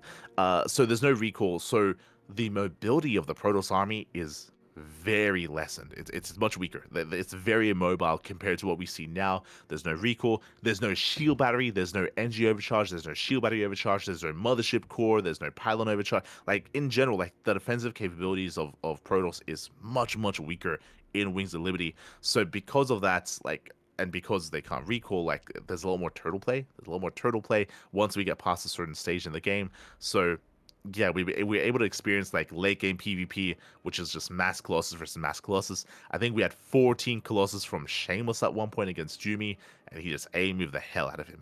it was crazy. It was crazy. Just A-moved the hell out of him. But it was also just really fun to see, like, again, like just older versions of units. Another fun thing, of course, was another fun thing about it was pylons. You can actually proxy pylon, and pylon warpins were faster. It was later that that was balanced, and it was introduced that to have fast warpins, you had to have a gateway. Remember, in current StarCraft, warpins are faster if you have a gateway next to the pylon.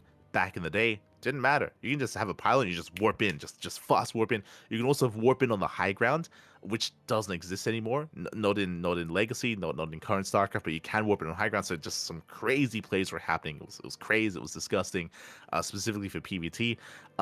Another dynamic as well for PvZ, which we got to see a lot of, is force fields. Force fields were so much more impactful. What I mean by that, there's no Ravager. There's no Ravager for Zerg. So whenever you saw some force fields thrown down, units died. Like units there was no counter micro, essentially. There was no way to counter micro. The best that we saw was if roaches got caught out, then they could burrow and try to tunnel and claw away, or tunnel and claw forward, try to get out of the force fielded like location. But something that was impactful there, and something to bear in mind, is tunnel and claw roaches were half the speed that they are now. Tunneling Claw Roaches were very slow. So we would see like Zerg players attempt to get out of force fields by burrowing, by like tunneling away, and they would just lose everything anyway because they were so slow. Like the Roaches could not escape. So because of that, something like a Soul Train, like Immortal Sentry-based all-ins were so powerful there.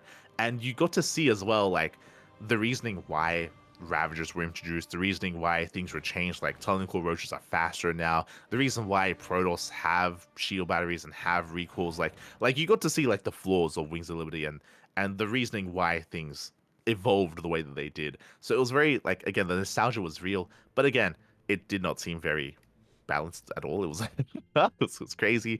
When it came to Terran, likewise, we got to see mech being very different. We saw Attempted Mech. For those who remember, there is no siege mode, or there's no tanks can't siege. They have to research siege mode. More importantly, Reaper openers aren't a thing in Wings of Liberty. What I mean by that, to make a Reaper, you need a tech lab. So it's not really worth it. It's not really worth opening racks into tech lab into Reaper. It's just such a weird way to go there. And likewise, the Reaper does more damage to buildings than to units. It's just a very niche unit, and because of that, in the openers of ZVT, there's no Reaper harass. there's no Reaper harass. So the entire dynamic of ZVT is just completely different to what we're used to, where there's no Reaper harass. Because of that, Zerg players can go gasless a lot easier. They don't need link speed. They don't need to make links at all because there's nothing to threaten them unless there's a proxy. So we saw some more greedier play out of Zerg players against Terran. Terran a lot less scouting early on, a lot less kind of like map control as well. Again, just a really different dynamic. The Thor had energy. The Thor, I'd forgotten about that as well. Thor had energy. Thor had its own spell that it would use. BCs, of course, still had energy back in the day as well. I think even coming into Heart of the Swarm. So yeah, it was just crazy and really fun to watch again. Obviously, the Mothership was very different. Shout out to, I recommend watching Mixu versus Geralt with Vortex and the Archon Toilet. For those who weren't around in Wings of Liberty, basically, the Mothership had a unique spell called a Vortex, where you would throw down a black hole. Basically, it would be a black hole, and it would just suck everything in, friendly and enemy units alike. And it was just almost an instant GG moment. And those, I hope it got clipped. There was a big moment during the semifinals when that happened, where we're building up, bam, you throw down the Vortex, you suck everything in. I believe it was against Broodlord Infestor. I didn't even get to talk about that. Like, the Infestor was very different as well. Like, there's just so much that was different in Wings of Liberty. But we saw a massive Vortex on Broodlord Infestor. Archons got sucked in as well. What does that mean? That was the quote-unquote Archon Toilet. Basically, when the Vortex runs out, everything spills out, right? Everything that was sucked in gets spilled out. But what happens there, everything gets spilled out in a very centralized location. Everything comes out stacked. And if you know what an Archon does, it does splash damage. So if you have enough Archons that go into the Vortex, when everything comes out, the Archons insta-kill everything. They one-shot, and they one-shotted the Broodlords and the Infestors and GG. It was just an instant GG moment. And it was a lot of fun. It was very exciting. It's one of those things where it probably isn't very balanced. There's a reason why Vortex isn't a thing anymore. Like, Vortex is not an ability anymore, so we're done with that. But it was a lot of fun to see once again, and I did recommend it. It's like the tournament was a nostalgia trip, and it was just exciting to just be reintroduced to Wings of Liberty again. Fun fact, if you're looking at the brackets, a lot of these players never played Wings of Liberty. A lot of these players are young. Jumi, Shameless, Nickrak, Mixu. I think for all of them, I would ask them. I was like, "Hey, did you play Wings?" They're like, "No, God no." Like they're young boys, Pappy. They're kids. They did not play Wings of Liberty, so it was, for a lot of them, it was them playing it for the first time as well. It was because that was very wholesome, a lot of fun to see them enjoy what Wings of Liberty, or experience what it was in the past. In the end, if you see Dark, his name is grayed out, or his race is grayed out. Dark played every race. Game 1, he played Zerg. Game 2, he played Protoss. Game 3, he played Terran. So Dark, he was able to flex every race in Wings of Liberty. Did claim the win. Dark, he lost the map to Rough early on, but he 2-0'd Indy, 3-0'd Shameless, and 3-0'd Mixu in the grand finals. Congratulations, Dark does get the win, and he was having a lot of fun as well. It was just a really fun tournament. Not too serious, a lot more laid back. I don't know if we're going to see this again. I wouldn't mind it, but at the same time, I can also see this getting old really fast, just because, again, like, there's a lot that wasn't really balanced about it. Like, I didn't even get to talk about the Infestors.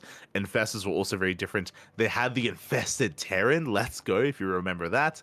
And they also, the Fungal was very different. Fungal, it didn't slow units, it locked them in place. And Fungal wasn't a projectile, it was instant. Like, Fungal was so much more unforgiving. And coming out from this, coming out after this event, I shared my thoughts during the cast after we wrapped up.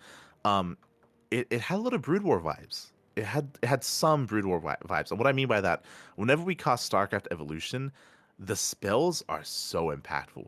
Like when a stasis goes off from the Arbiter, when a storm connects, when there's a plague, when the ghosts come in with their lockdowns, when there's an EMP, when there's a dark swarm. Specifically, like, these moments in StarCraft Evolution and in Brood War as well, like they're impactful. They're big, they're huge. Like, you get hyped over them because they do so much and they're so powerful.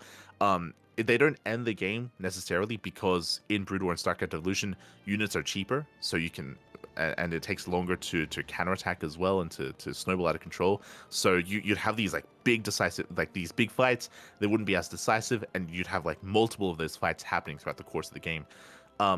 And that felt similar in Wings of Liberty because whenever you saw a vortex, whenever you saw a fungal, whenever you saw force fields, as I mentioned before, like there was very little counterplay against force fields. Like it was a big moment because it's like, damn, you just kill everything. like you just kill everything and you win the game from there. Just really explosive moments. They're more decisive though in StarCraft 2 because it takes longer to rebuild and takes longer to macro back up. So in Brood War, fights would continue like that. In StarCraft, in Wings of Liberty, they would just end. It would just end the game basically. So a little bit different in that sense. But I definitely got that vibe that like a lot of these spells were more powerful and crazy and maybe not the most balanced, but a lot of fun to see. A lot of fun to see there in Wings of Liberty, and it also emphasized like why players like MC got really popular because, mate, if you got good with unit control with force fields, that can just carry you in that game state and just can just win you maps and win you series just because there's very little that the opposing player can do against that. So yeah, it really did make it clear as to why certain players that were heavily reliant on micro would excel early on, gain a lot of success and gain a lot of notoriety. It was a lot of fun. It was definitely a lot of fun to experience that again. Will we see it again? I look forward to the Heart of the Swarm edition. I look forward to the Heart of the Swarm edition. That's where I spent most of my time in StarCraft, in Heart of the Swarm. So I mean, outside Legacy, of course, but more so than Wings of Liberty. So we'll see if that happens. We'll see. Do recommend it. That leads us into our next and final weekly of the week, or I guess monthly, really, the Elima League 2025 January tournament. Elima League is a weekly tournament, but it leads into a monthly finals. Throughout the course of the month, players, they accumulate points over time, and as a result, they do get invited. They get invited into that monthly finals. So here we have our top 8 for January: Creator, Geralt, Hero, Zaun, Clem, Cure, Percival, and Shin. Once again, just the one Zerg player. Shout out to Shin for representing the Zerg race whenever he can. Mainly more Protoss and Terran dominant. And we actually casted this morning. This morning we went over those matches, went over the replays, and mate, it was a crazy tournament. A little bit more one-sided early on, just a bunch of 2-0s. Cure had a really good showing. Cure, he had a really strong showing against Shin. A lot of 8-Raxes, a lot of just aggressive 3-base builds. Cure overwhelmed Shin. Likewise, we had Zaun taking down Creator, Clem takes down Geralt. The semifinals is where things popped off. Cure versus Hero was a lot of fun. It was 3-0, but the score is a little bit deceiving. Cure, he put up a good fight, and we had a banger of a series. Hero does advance on to the grand finals. Zaun versus Clem, that was the highlight. More so than the finals, more so than any other series. If you can only spend time to watch one match, I recommend Zaun Clem. Zaun Clem was crazy. It was beautiful. We had macro, we had cheese, we had aggression, back and forth, went all the way to the ace match. The hype was real, and even in the final game, Zaun, he was in a rough position. Zaun, he was in a rough place, and mate, he had the craziest purification overs. I don't want to get away. I don't want to say too much about it. Hopefully it got clipped. There's definitely a lot of really strong clippable moments for that series, and it was amazing. It was beautiful. I recommend the VODs. Zaun with a crazy upset. We were praising Clem. Clem, he was knocking and having his way with max packs throughout the entire week, and every other Protoss player, but Zaun is the one to bring him down. Zaun, he's beaten Clem before, and it's just been amazing to see the growth of Zaun over time. We were praising Zaun earlier for defeating Gumiho and for making it to the finals of the Enki Invitational, and even here making it to the finals of Elima League as well. This bodes well. It's impressive to see that Zaun, he's only been back from military for a couple of months, but he's been getting some really strong results. He does struggle here against Hero. In the PvP, Hero, he was the more dominant player. It was a much more dominant finals and a little bit less exciting because of that. It was more one-sided. Hero, he is the January finalist, but I'll be honest, I think Hero would have had a harder time against Clem. So I think Hero, he's very happy that Zaun brought Clem down, and in a way, Zaun, he was able to take down the scary opponent, the favorite player to win it all. So GG to Zaun, takes down Clem. Congratulations to Hero for winning the event in the end. But yeah, like Zaun is one to pay attention to. 100%. Pay attention to him. He's getting better and better over time. Still has some room to grow, but that really makes him more exciting because he's going to get better over time. And I look forward to seeing more of him. GG. GG well played to Hero, Zan, Clem, alongside Kira as well, to the top 4, to all the players that did compete. That leads us into the final wrap-up results here of the week. I was hoping that I would have Yaku here to discuss, to go over some of these results, as we weren't really able to last time, so I guess we'll just quickly wrap up some of this. Masters Coliseum. Masters Coliseum did conclude at the 2 weeks ago, the 19th of January. We casted every one of these matches, the group stage of the playoffs. It's all on YouTube. I recommend the VODs. I know a lot of people were asking where are they, because I think some of the other English casters didn't cover this. We did. We covered everything, so check out the VODs. And this is why I was mentioning how there's contention for who is the best Protoss player. Because here, 2 weeks ago in Master Coliseum, Hero, he popped off. He took down Estrella, took down Raynor. Very close, by the way. Very close series versus Raynor, went all the way to the ace match. Hero looked dominant over Max Max. It was crazy to see Hero versus Max Max. Hero, it was almost like he reinvented his PvP. He had a very different approach to PvP, and Max Max had a very hard time keeping up. So Hero takes on Max Max, and Hero, he does have his series against Serral in the finals. Did fall to him, as Serral is our Masters Coliseum champion, taking down Hero 5-3. It was a best of 9. Didn't go to the ace match, but it got close. It got close in the end. It was a back and forth. Hero, he was able to pop off when it came to his Glavedette build. He was able to catch Serral off guard multiple times. He even had a charge roll in at some point as well, so was able to cheese Serral at times. But outside of that, Serral was looking a lot more dominant, as Serral, he had to fight his way from the lower bracket. Serral earlier lost to Max Max. Max Max took down Serral 3-2. He was able to knock him down. Serral had to fight his way back up, taking down Estrella alongside Raynor, and a rematch against Max Max in best of 7s. Crazy best of 7s there. Crazy comeback out of Serral to be able to recover. And in the end, Serral was the champion. When it comes to the aftermath of this event, there was an interview. There was an interview that Roddy conducted with Serral, and Serral, he went into his thoughts, and really they just kind of reinforced our thoughts. When it came to this tournament, when it came to Serral's ZVP, he played against a lot of Protoss, and he lost a lot of games. He lost a lot of games to Max Max, to Hero, to Estrella earlier in the tournament. He actually lost to Hero in the group stage. If I recall correctly. No, sorry, I'm referring to LiuLi Cup, never mind. But yeah, Serral, he did kind of show weakness in this matchup, and from the outside looking in, I could definitely notice that Serral, he was struggling in the late game. He was struggling in the late game.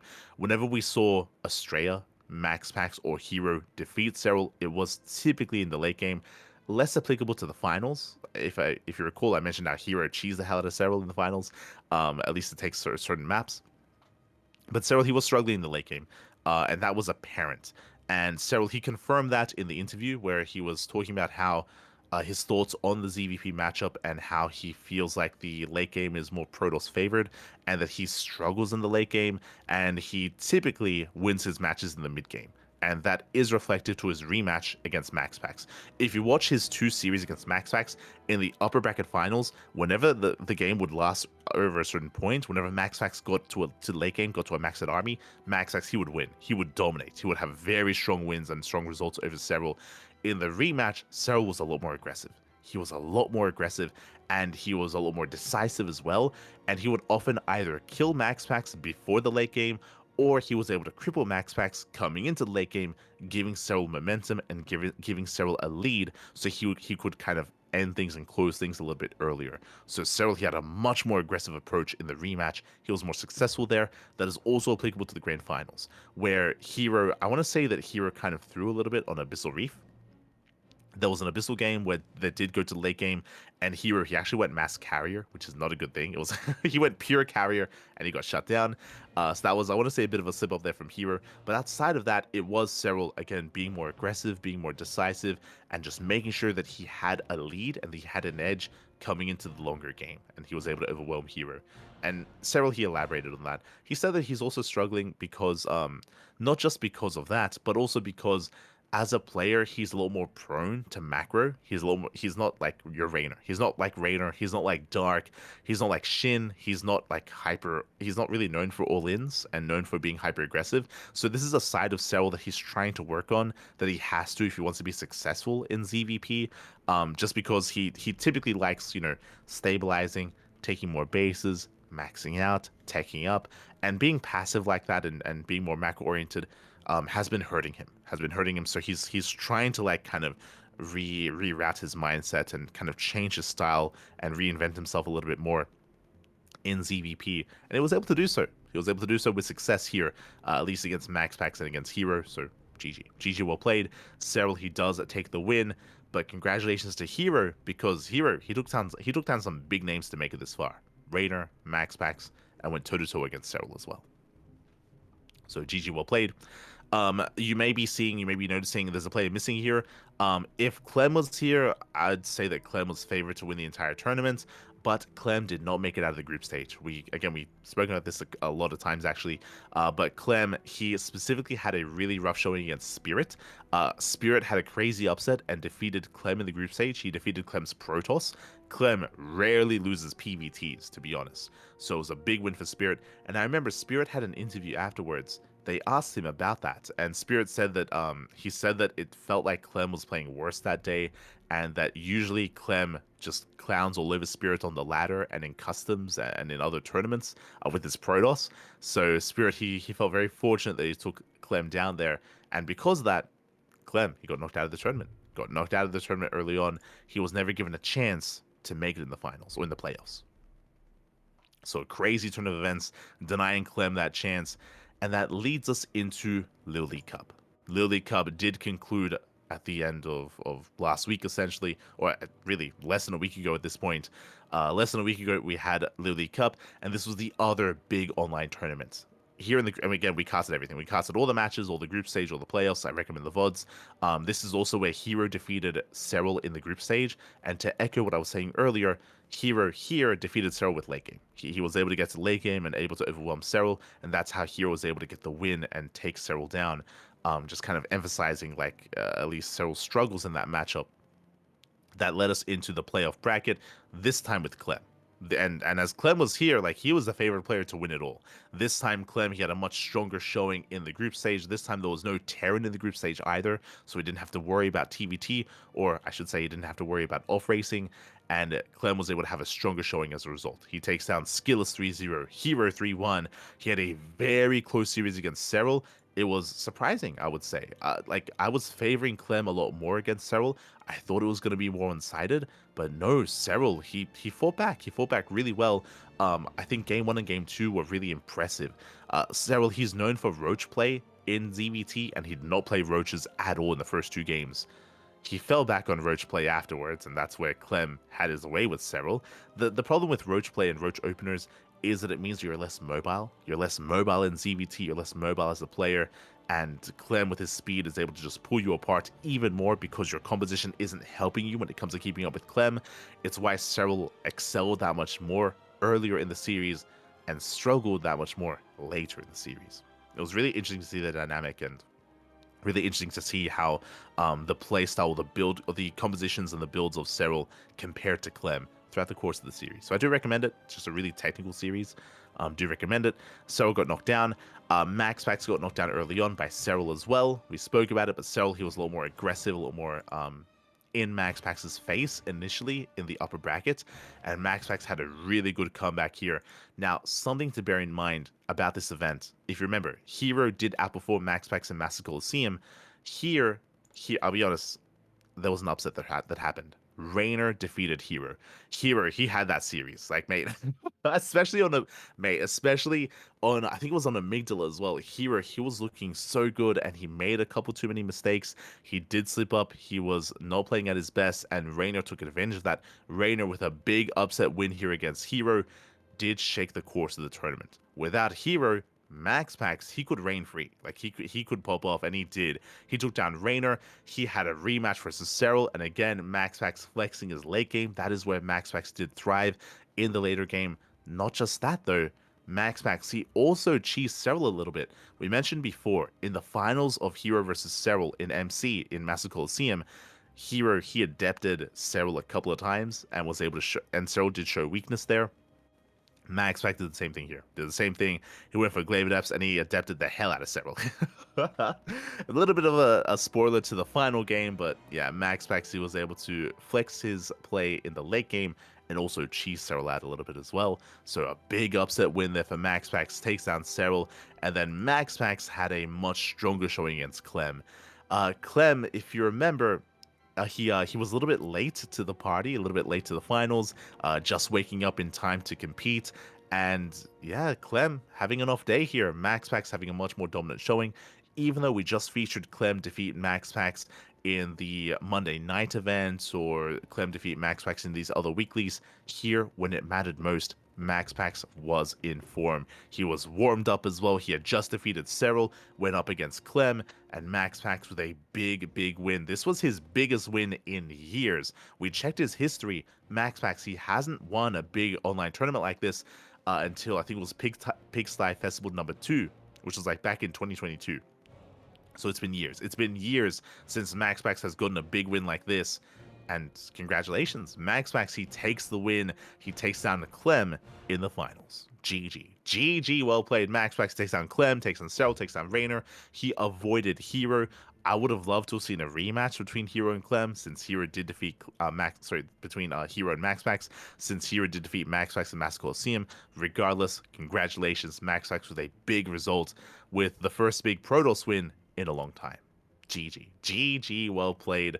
So MaxPax claims the win here. And again, the reason why I still think it's I mean, maybe I could get on board here. MaxPax being the best Protoss player. Hero maybe having some slightly better PvP, but when it comes to the other matchups, I feel like that's where MaxPax can thrive. Historically, I would say that Hero has better PvZ than MaxPax, but that is changing. That is slowly changing over time here. MaxPax clearly has been working on it and was able to get his revenge over Serral. Big win. Big win there for MaxPax. GG. GG, well played. So MaxPax, he is our LiuLi Cup champion. And that's going to be our last major tournament for a while. We mentioned it earlier. The next big online event is the OSC Season 12 Championship, where MaxPax and Hero are involved, alongside Dark, alongside Björn, and some other big names, Clem as well. So that's the next big online event to focus on. Other than that, there is the next Home Story Cup and Star Zagora, but that is still months away. That's still months away here, so I guess all of our attention is going to be on the OSC Season 12 Championship and on the EWC announcement, whether or not there is one. We can only hope. We can only hope here. Again, January was just so busy with all these tournaments. Coming to February, looking a little bit leaner, and again, our breaths are still held here. We're just holding our breath to find out what happens with EWC. I'm still a little bit hopeful, but definitely it's hard to remain hopeful as time goes on. It's hard to remain hopeful when I Am Katowice gets cancelled for StarCraft.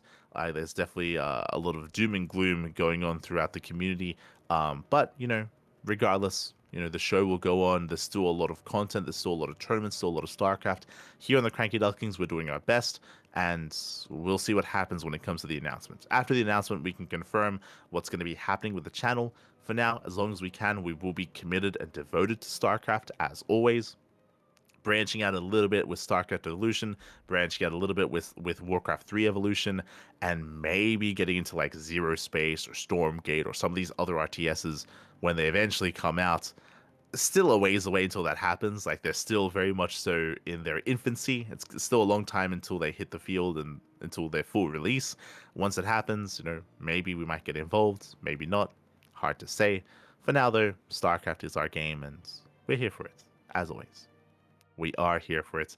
And that wraps up our tournaments for the week. If you want to tune in to, or if you want to be notified when it comes to more events coming up, the sign-up list. There is a sign-up list here that is updated on a regular basis. You can see we have the Magic Up Masters bi-weekly, we have Master Sword Open, StarCraft Evolution, we have Sparkling Tunic Cup, and many other tournaments. So if you want to compete, if you want to sign up, if you want to take part, then check out the sign-up list, because there is plenty there to get involved in.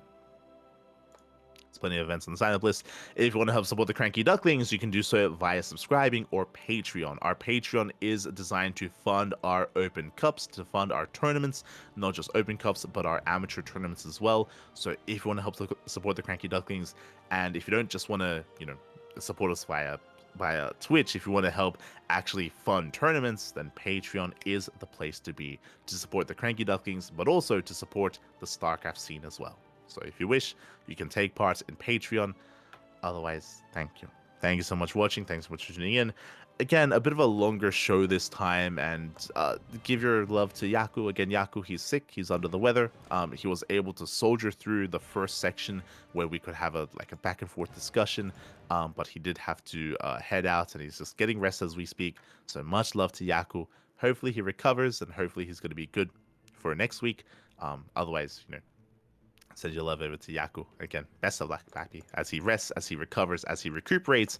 Otherwise, big shout out to Kuro. Kuro, of course, is handling the production here tonight. As always, making sure that everything is looking and running as smoothly as possible. So big shout out to Kuro. Otherwise, we are wrapping up for the week. Next week, of course, we are going to be catching up on the Choba interview. Choba did have an interview with GLHF, so we're going to be going over that and going over next week's tournaments as well.